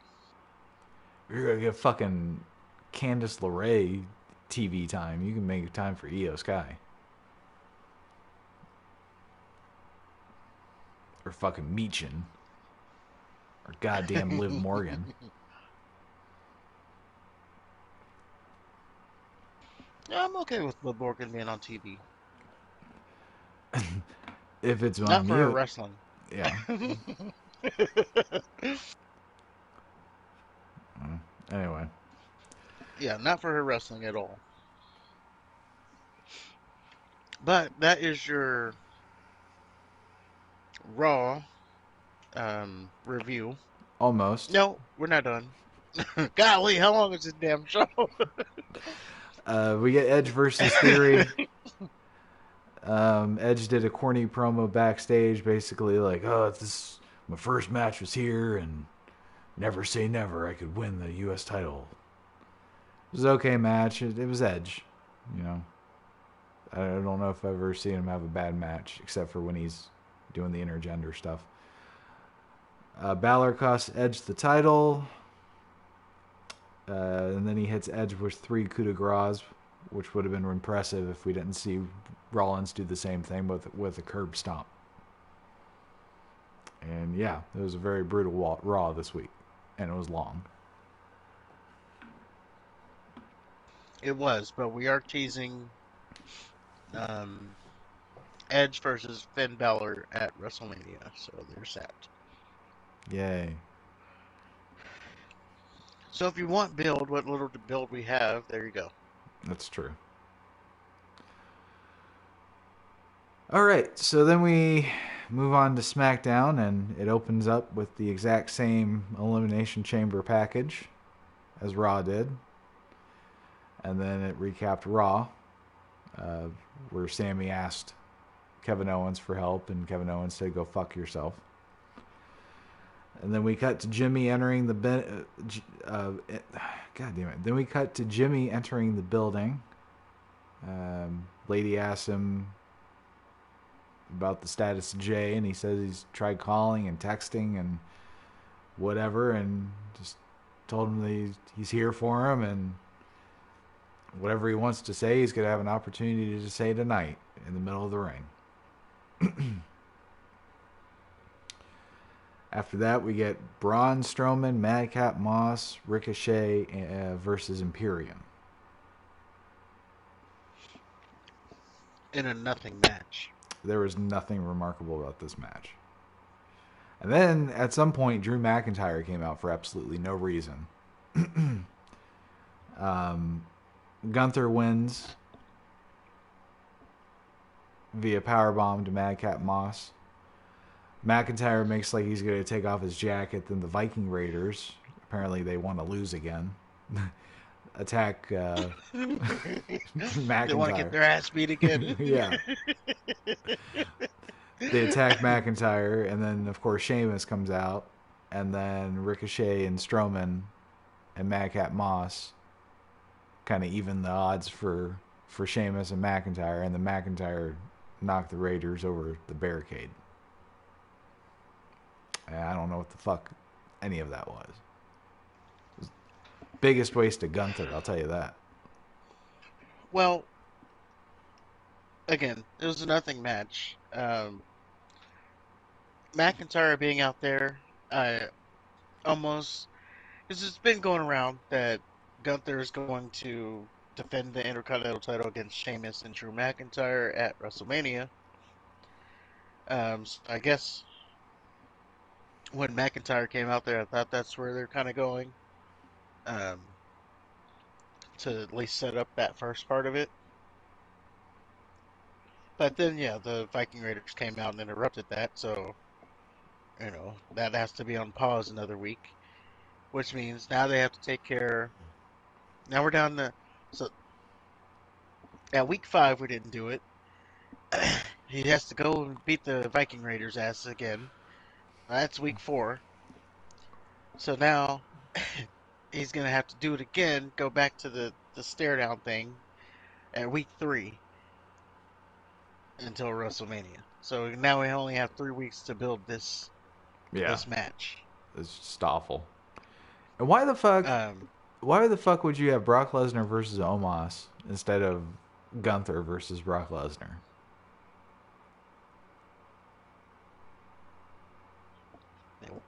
They want the spectacle match, I guess. Gunther and Brock Lesnar would be a spectacle. Well, it had Vince McMahon written all over it. I'll just say that.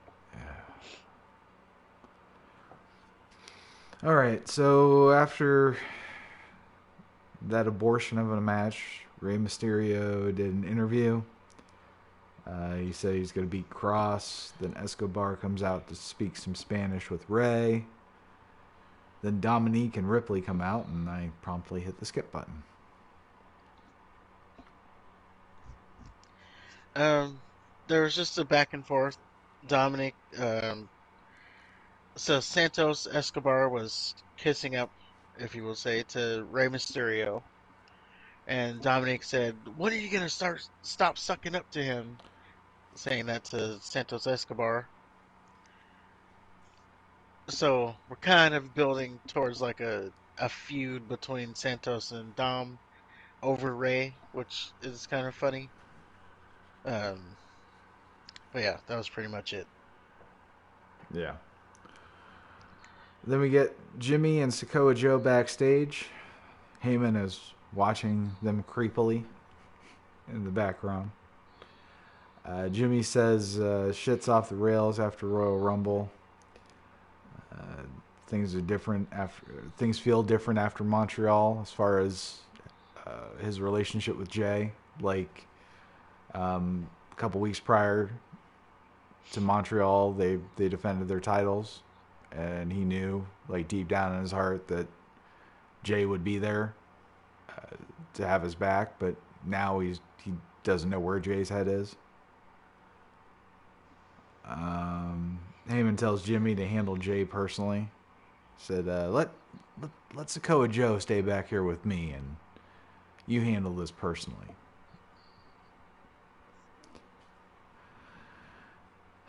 LA Knight and Kofi Kingston. Is that where he said? Was it later that he said also that With Roman Reigns Roman. Yeah, essentially that was said, later. "Okay, go ahead." LA Knight and Kofi Kingston. Oh, let me take over this Yeah, part. go ahead. Next up, we have the megastar L.A. Knight. Yeah, he comes out to the ring. He's saying that you can't have a WrestleMania in Hollywood without L.A. Knight. Yeah, and he is pretty much asking for a WrestleMania match. Out comes Kofi Kingston, and Kofi Kingston enlightens him that he's like, "You've only been here a couple weeks," which is not true. Now they're not acknowledging the Max Dupree, all that. Anyway, that's another part of the story. But he said, "You've only been here a couple weeks. WrestleMania spots are earned, not given." Um, LA Knight comes back and says, "No one asked for the Nerd Day to come out here," and he asked Kofi how the Kofi Mania thing worked out for him. Call back to when Kofi Kingston lost his title in 7 seconds to Brock Lesnar, and this all leads to a match: LA Knight versus Kofi Kingston, and I don't know why this happened, but LA Knight lost the match Sure did. to Kofi Kingston. To Kofi Kingston. Now there was a distraction, He lost to if Kofi you want to Kingston. call that. He did. So the burial of LA Knight continues. Well, you said he's already buried, so how can you be further buried once you're already buried? Oh, you can go further. You can lose to Kofi Kingston after losing to Bray Wyatt in a cum searching match. Well, we're talking about two ex champions, and you are We're a talking rookie about after all. we're talking about Kofi Kingston, who just lost to an NXT um, wrestler. Didn't the, He's a rookie though. LA Knight. They just said he just got here. but he's on the main So, roster. By default, he's has more prestige than any NXT team. but he's well, not with how they would tell you. Anyway, yeah, he lost to Kofi Kingston. So Sad. we're on a rough ride to LA Knight's WrestleMania road. I don't even know. I was thinking like I don't know who his opponent could be at WrestleMania. Um, I'm hoping they don't just like throw him in like a battle royal or something, because they got that Andre the Giant Memorial Battle Royal each year where all the jobbers are in it, Oh, he'll be in it. and they're talking about, oh, this is the biggest match of their career. I mean, you have people like Cesaro's won it, Braun Strowman's won it. Doesn't help their career at all. They just No. have to carry around that stupid trophy for a couple weeks before something happens to it. Baron Corbin won it, so yeah, the legacy isn't that great.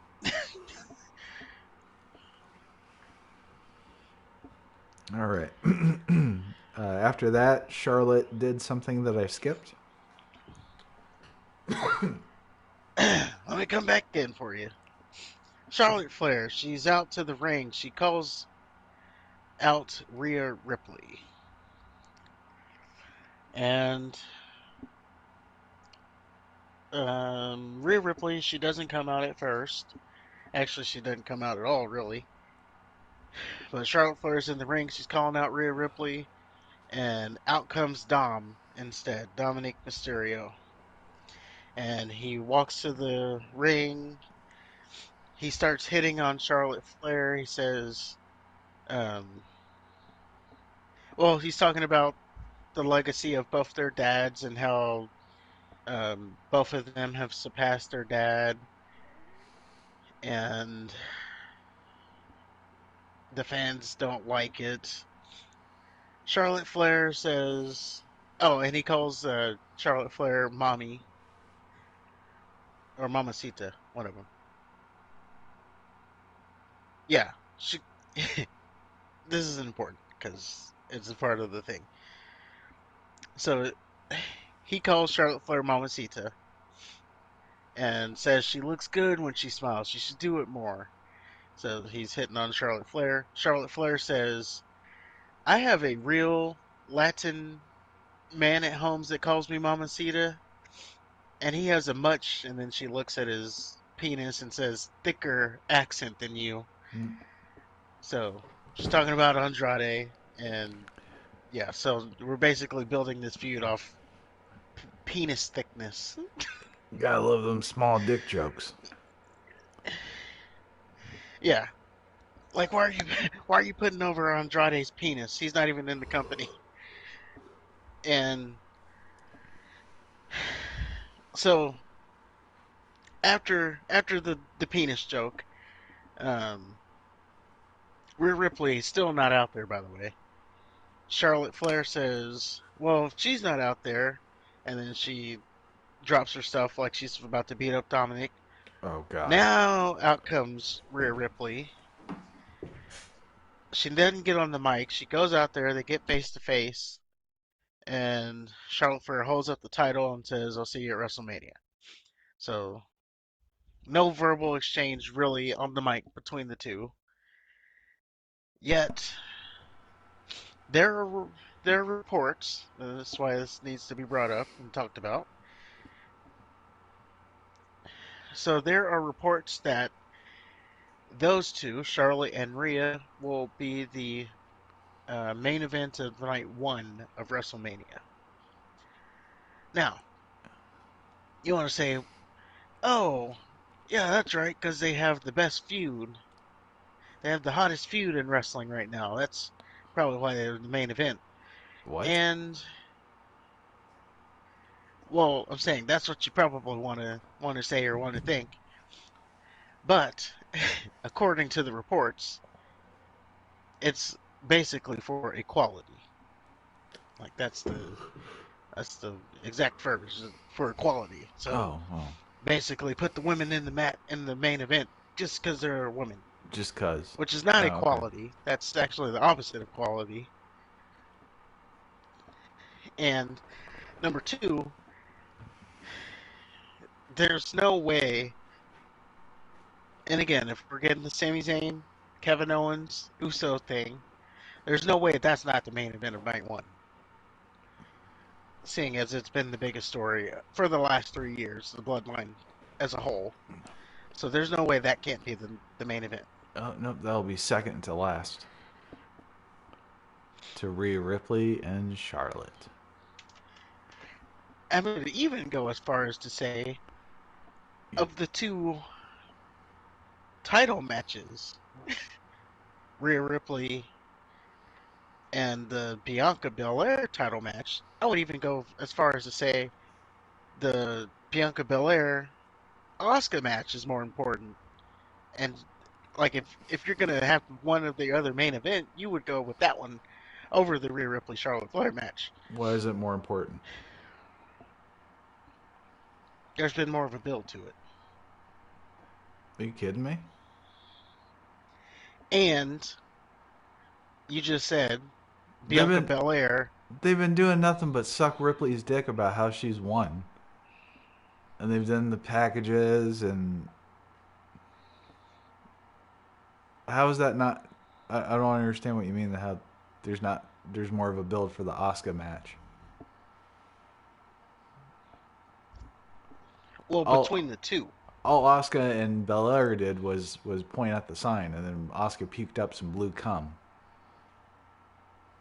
Well, you even said Bianca Belair's been this unbeatable champion for the last year, Uh-huh.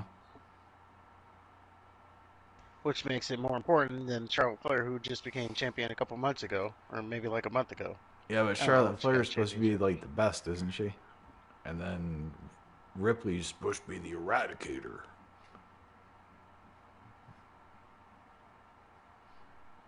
I don't know. Okay, well, you no, okay. So there you go. That's going to be, according to reports, that's your main event for night one. Yay. That means I'll get to I'll get to leave night one early.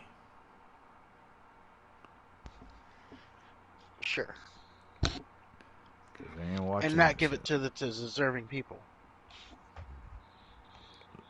Well, that's cool. They can have all the equality that they want. I will skip equally.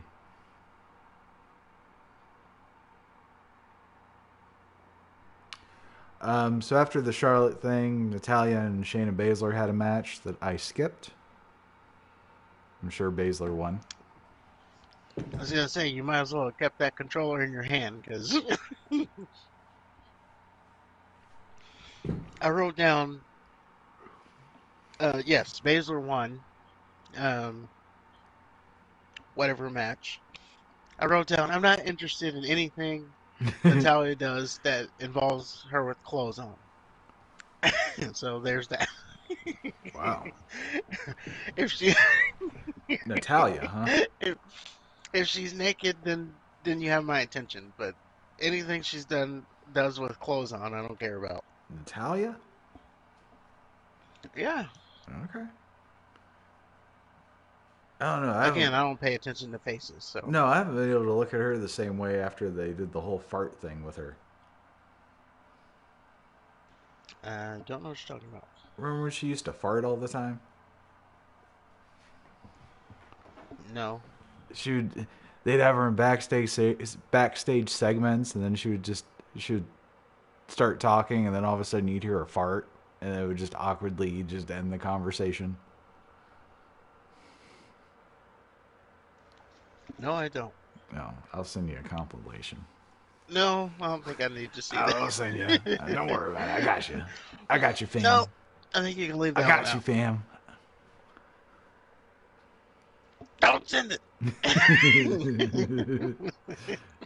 I know exactly what you need to see. Don't worry.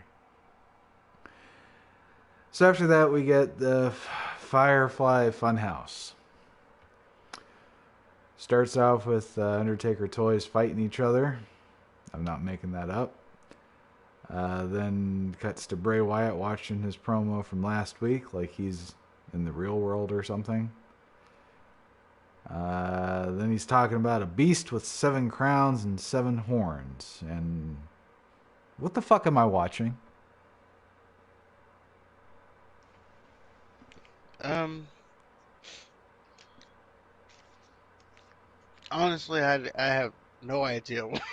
Okay.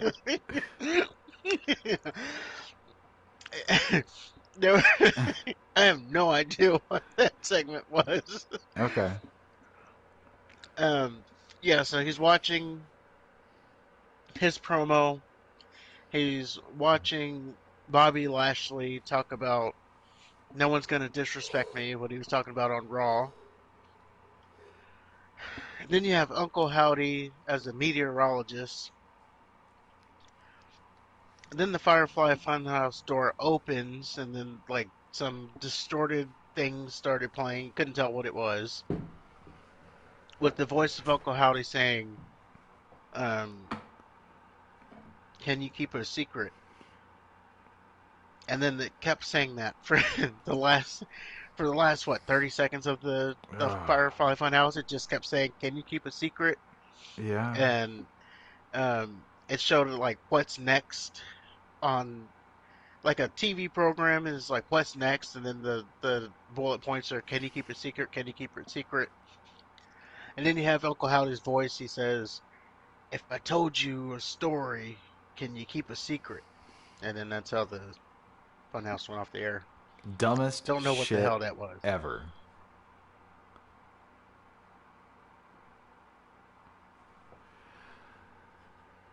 So then we cut to Jimmy and Sakoa Joe backstage, and this is where Heyman mentions that he gets a text from Roman saying that Jimmy better handle Jay or he will next week.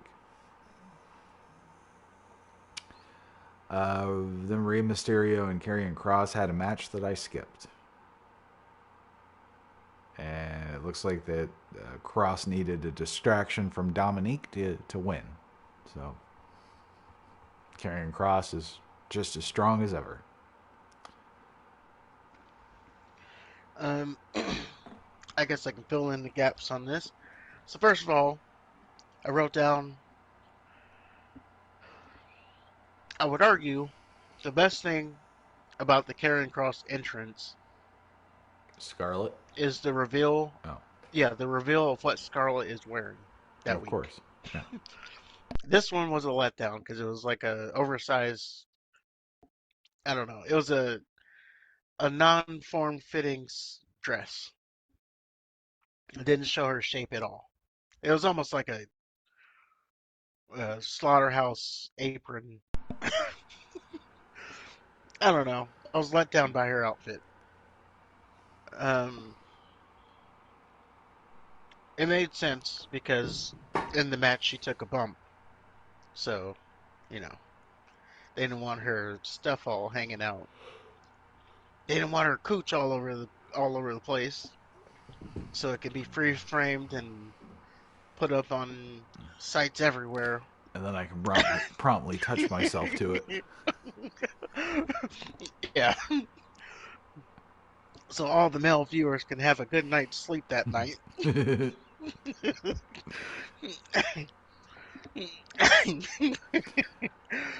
But yeah, she takes a bump, and Ray is going to 619 Karen Cross. Dominique intercepts him and pulls him out of the ring. And then he does the whole. He goes back to the hit me, hit me. Ray can't do it. He goes in the ring. Karen Cross gets the cross jacket, and that's how we end that match. After the match, Dominic gets in the ring. He continues to egg on Ray, saying, "Hit me." Ray can't do it. He gets upset with himself because he can't do it, and he finally rolls out of the ring and leaves. We are building slowly. I guess that's another match that's going to be thrown on at WrestleMania in some way, or maybe we don't get that. So it's conflicting, right? Obviously, the match would be Dom versus Ray at WrestleMania. But I've been seeing some reports that Ray doesn't want to wrestle his son at or not at WrestleMania. He just doesn't want to wrestle his son. So Huh. conflicting there. Um, maybe then Santos Escobar steps in on Ray's behalf and wrestles Dom, but then that's not as big of a moment because you're just waiting for that moment for Ray to actually hit Dom, and the pop that's going to happen when that happens is going to be rival that of what Sami Zayn got in Montreal. Well, no, not even close. But it's going to be a big pop when it happens. So I don't know if we're teasing to that or what. Okay. But that's how the segment ended.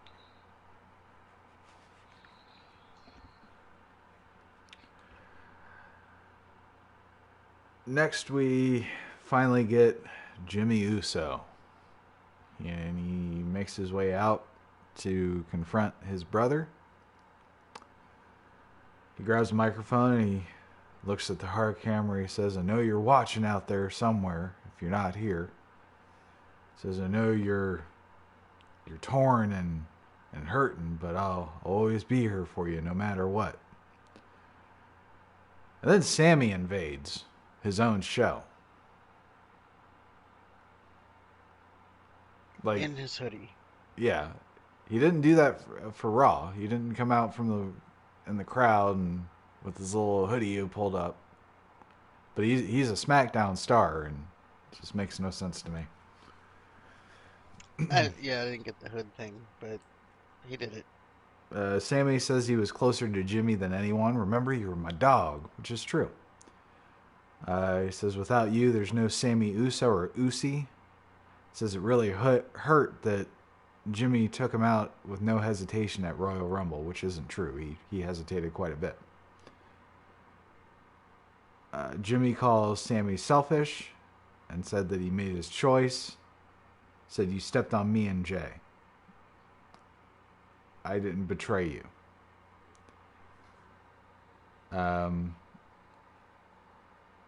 Sammy says, family doesn't make you jump through hoops to prove something every week. Then Jay appears in the crowd. Sammy says the bloodline isn't about Roman Reigns, and he's going to make sure that everything comes crumbling down. Says, Jimmy, you don't have to go down with the ship with Roman. And then Jimmy punches Sammy in the throat with the microphone. Jay just still looks in the crowd. Jimmy kicks Sammy's ass, and then Jimmy kind of looks to Jay, kind of distracted. Then Sammy hits him with a hell of a kick. Then Sakoa Joe comes out and chases Sammy off, and then we go off air with everybody looking like idiots because they're just staring at each other. Yeah, so you have Sammy and Jay staring at each other, and Jay and Jimmy staring at each other, Jimmy and Jay stare. It's like a triangle of stare. No Kevin Owens though, so he's held to his word there. Yeah. And again, I said it before.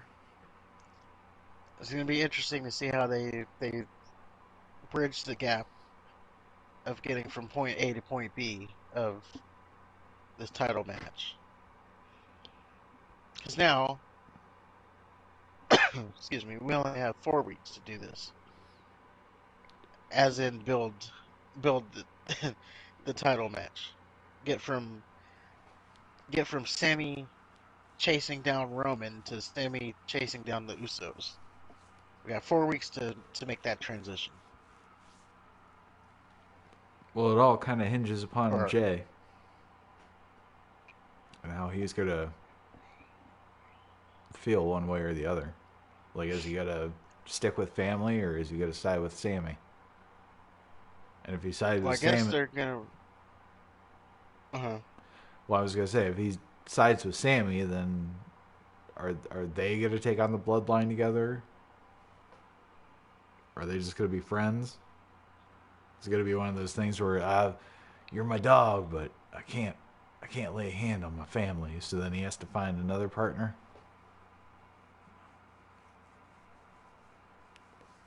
There's a bunch of different ways they can go with it. Yeah. But they better do something because we're closing in on WrestleMania. They got to start getting these.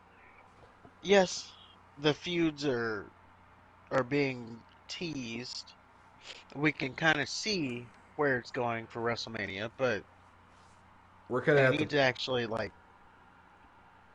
Go ahead. yeah, we're past the point of teasing. We gotta Yeah, there needs to be graphics up yeah, you gotta of start the matches. putting your hand down our pants now. Stop teasing. Yeah, that's the way we want to take it. Yeah. But I guess we'll see you next week. Yeah, it should be a big week next week because Roman is coming back and he's going to confront Jey Uso. So you would think whatever choice Jey is going to make, it's going to have to be done next week. Unless he does it at WrestleMania. I don't know. It's dumb. Never mind. Um, but we do have some news to go over real quick here. By the way, if you are this far in the video, make sure to type in hashtag Iron Man in the chat or on the replay as well. Hashtag Iron Man. I forgot to do that last week, but I still got to get that over.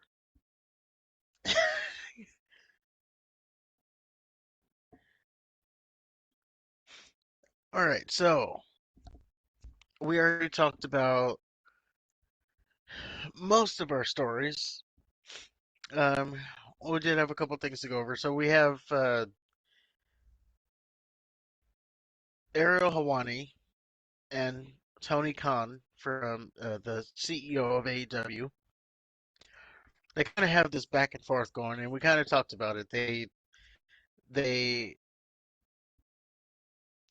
Ariel Hawani he appeared on SmackDown and Elimination Chamber, and he was basically in the crowd with the fans pumping up that they're in Montreal, and they haven't been there in a while since I guess since Bret Hart got screwed. Wasn't he with GSP too? Yeah, he was on Elimination Chamber. He was in the crowd with George St. Pierre. Okay. So yeah, he was just there, thought nothing of it. But apparently this pissed off Tony Khan. So Tony Khan he went to Twitter immediately that night.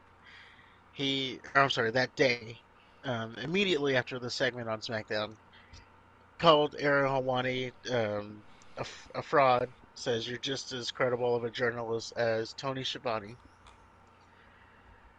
That gets you all caught up with the story. Now, Aaron Hawani, he he does his weekly show, so I guess he's able to get on his show, and he's given a full response to this thing.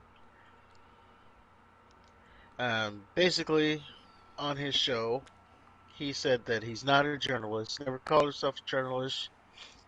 I don't report on wrestling like others do. I do wrestling interviews. I enjoy it tremendously. I try to think and act. I try to think and act like a journalist when I do these interviews, but I'm not a wrestling journalist. Um,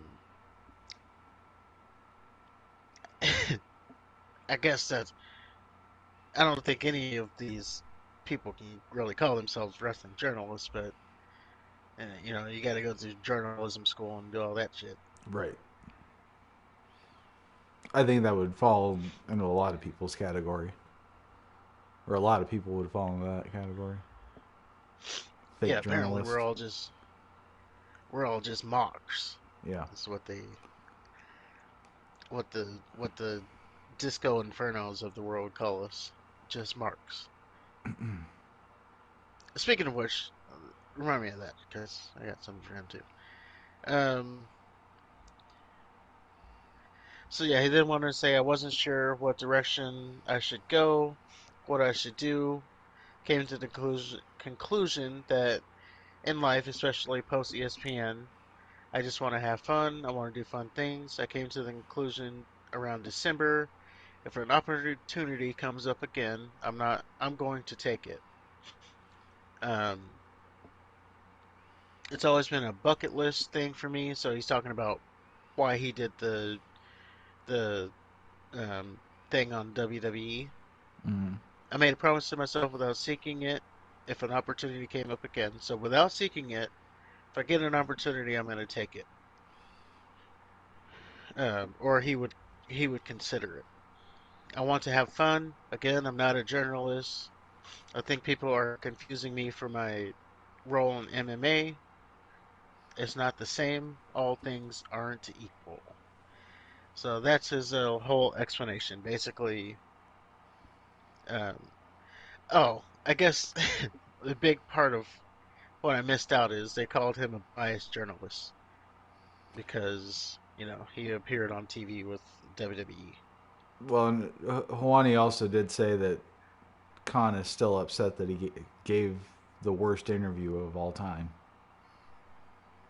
while Yeah, he's there's that too. continuously praised the product ever since they launched. There's that too. So, there's still sour grapes on both ends from that interview. Right. Like, you come on my show and this is what you give me. And And go check. again, I initially was on Tony Khan's side. It's like, who are you to think I'm going to answer these questions that I'm not answering for anybody else? But yeah, you showed me the light. He didn't ask. Yeah, he did ask those questions that he probably knew wouldn't get an answered. But then he asked questions that Tony could have answered, like they Benign had nothing to questions. do with. Yeah. Yeah, and he still wouldn't even answer those. Like at that point, he was just shut down. I'm not answering anything. Well, why are you here? I don't know. I'm not even going to answer that. I'm not telling you.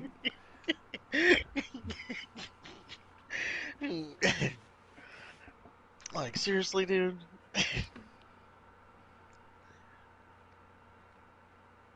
Well, I'm not a big fan of Ariel Hawani, but this is a rare opportunity where I'm completely on his side.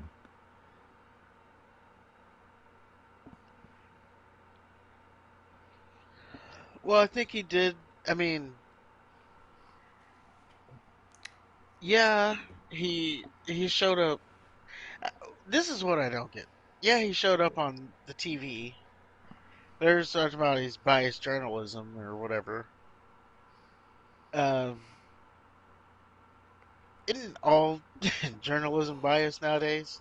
Yeah. That's number one. Number two, like we have we have this headline that talks about CM Punk, and the headline is CM Punk's AEW return is terrifyingly possible uh, is a terrifying possibility reeking of desperation. That's the headline. Are you gonna tell me that's not biased? I don't see what you're talking about. Uh, so yeah, all journalists are biased. That's number one. Number two, he always does like WWE interviews. Yeah, he's had MJF on like, a year ago or something like that, but the majority of his interviews lately, especially um since like the Tony Khan thing, have been WWE for the most part. Yeah. So I don't know why people didn't see the writing on the wall then.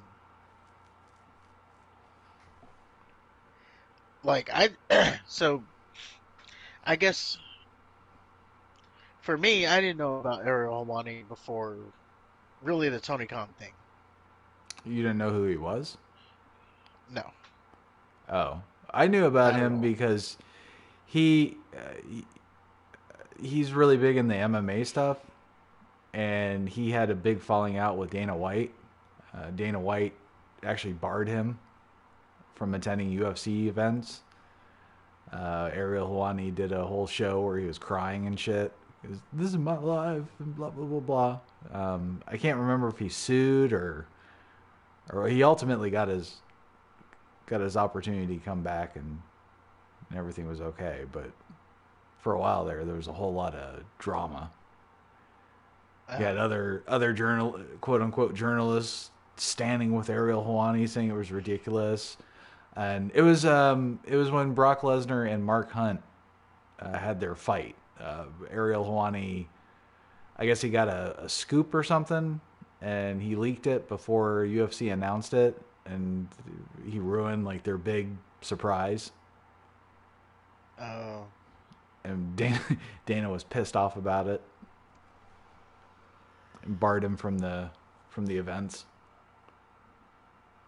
There's a whole bunch of if you look up Dana White getting pissed off at questions, there's whole whole videos dedicated to Dana White just shitting on Ariel every time he answers him a question. oh, that's good. Probably slash the shit out of him if he could.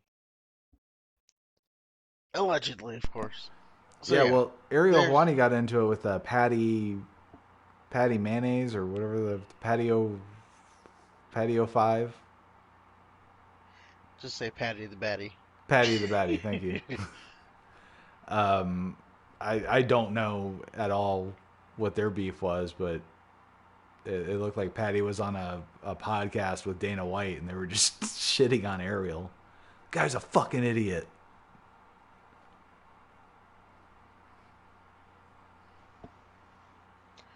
So yeah, he's I guess he's had a past in MMA, but he still does MMA on his channel. So there's that. Yeah, this is bread and butter. So yeah, when I heard about this era Hawani, because I watch MMA, of course, but I'm not like big on the, I'm not like in the IWC of MMA. Uh-huh. So what's on TV is on TV, and then when it's not on TV, I'm not watching it. I don't follow what happens backstage or anything like that. Um, when I see a card introduced and it's someone I want to see, then I'm gonna go watch it, like John Jones or something. Unless the story gets so big that I hear about it, like John Jones getting arrested or getting stripped of the title, and Cormier getting the title as an interim champion, and he goes to unify the titles and then loses to John Jones again, like uh, stuff like that. Not that I'm putting down Daniel Cormier or anything, but all that to say is, you know, I follow MMA, but not as deep as that. So what I heard from the guy was him doing an interview with Tony Khan, and he's on this channel that's called the MMA Hour, and all his other stuff is about MMA. So I'm like, oh, it's just like a one-off. But then as you start seeing him do interviews, they're all WWE. So I don't know why anybody was surprised that he was a ended up being like a WWE show essentially. Well, aside from maybe one or two people, who are you going to interview with AEW? Um, well, I mean, as an interview, you can interview anybody. Yeah, but you're going to want to interview people that are that people are actually going to want to tune into and watch. If you if Ariel interviews like Action Andretti or something, nobody's going to watch that shit. Uh, I don't know. I If he mean, did if he did Chris I've seen his channel. Jericho, He does like the B team, some of the B team people in the MMA scene. well, that's the MMA. Well, I'm just saying he does like some of the B team. Like, who the hell's this guy he's trying to interview? And again, I'm not the biggest MMA guy, so Yeah. that can go with it. But like, let's look at his channel. Well, Tyson Pedro. MMA is his thing. So if he would have something like that, now if he starts interviewing wrestling guys and then he has like Santino Morello or something, or the Yeah, Boogeyman, or hit Top Dollar. yeah. Now it's a problem. Right. Like, you're really scraping the bottom of the well here. But yeah. So there's that. That's now you're all caught up on the Tony Khan Era Hawani saga, which is funny. I think that catches us up for the week, doesn't it? Um,